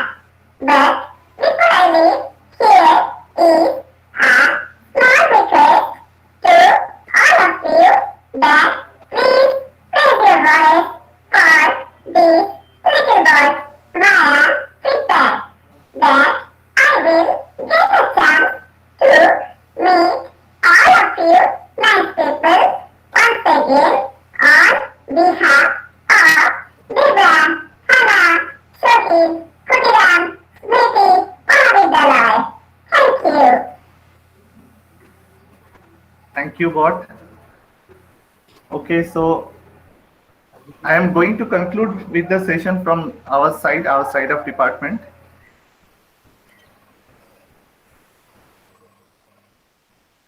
Okay. Somavanti sir, are you here? Hello. Hello. Yes, Yeah, sir. Yes, it is audible. Yeah. Good afternoon, ladies and gentlemen. We have reached at the terminal node of the graph after a journey of 2 days. Sounds familiar to some people. Yes, this is generally the common speech while a passenger aircraft touches down the destination. How the time flew away, we didn't get to know. But hope this is not the me.close of bonding between us. We are very sad to leave you all, but memories are kept forever.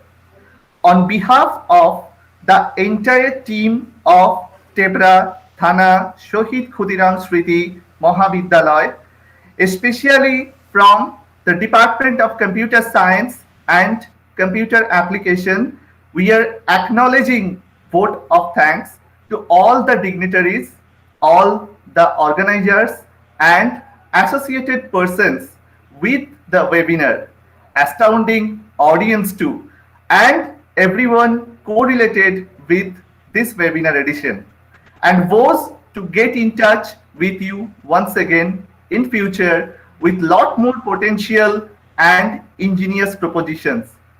Let's the Almighty embraces everyone. Thank you all.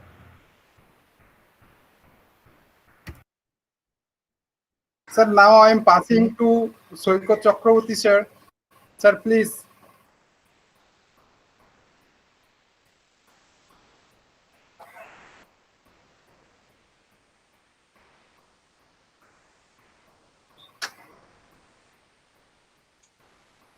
Okay, sorry.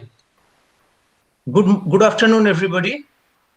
I consider it a privilege to deliver the valedictory address of this international webinar, on emerging trends and advances in machine learning. It is a trendy topic in this age of artificial learning, and the world is quietly being reshaped by this new age technology.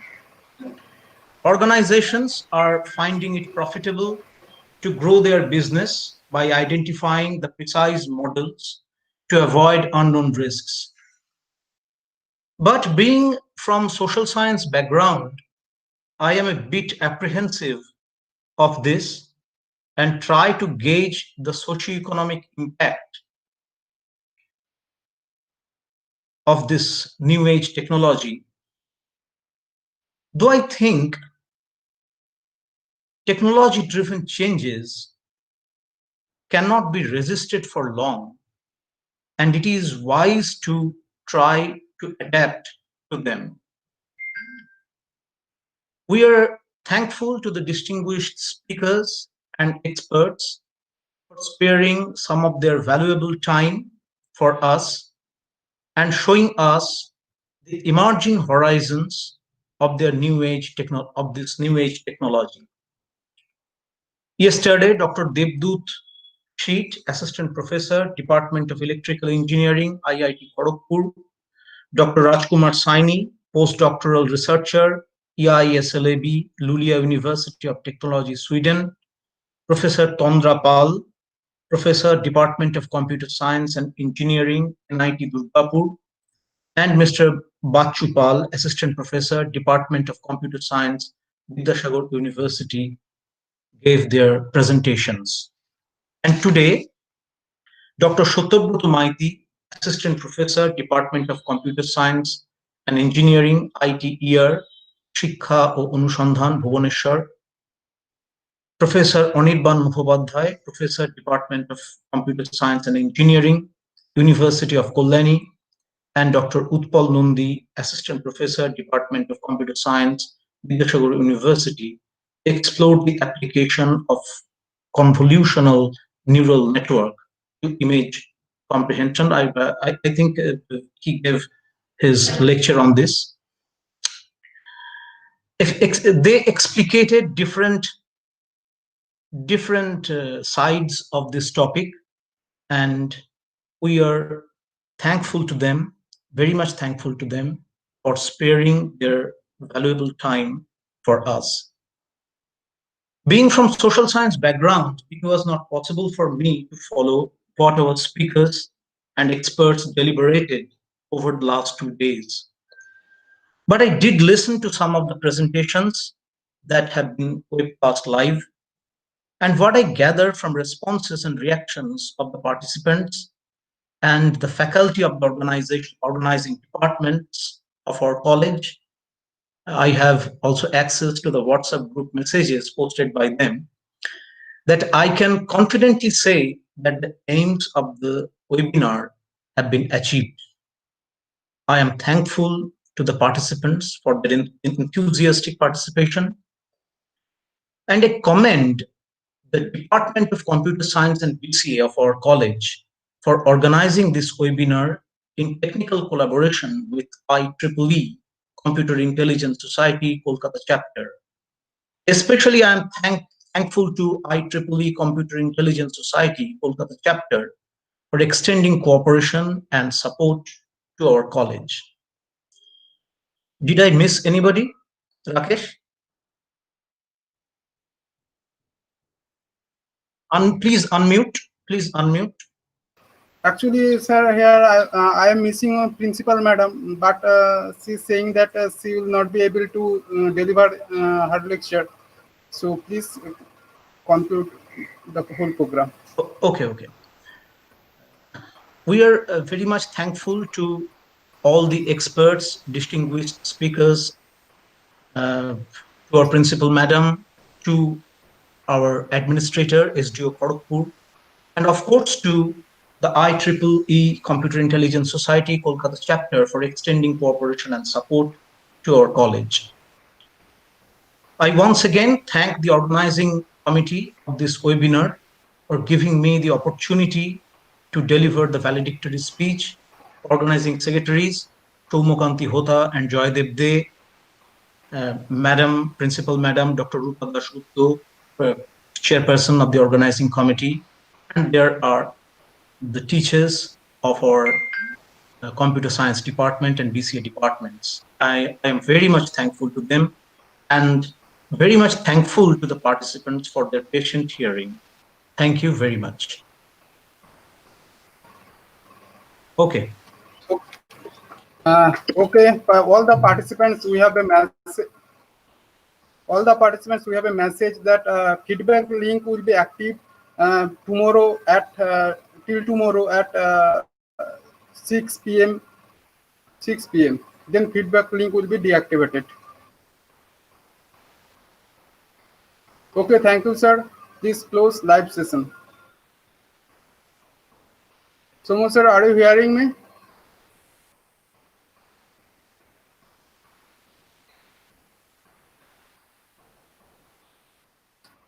Okay, sir. Okay, sir. close live session.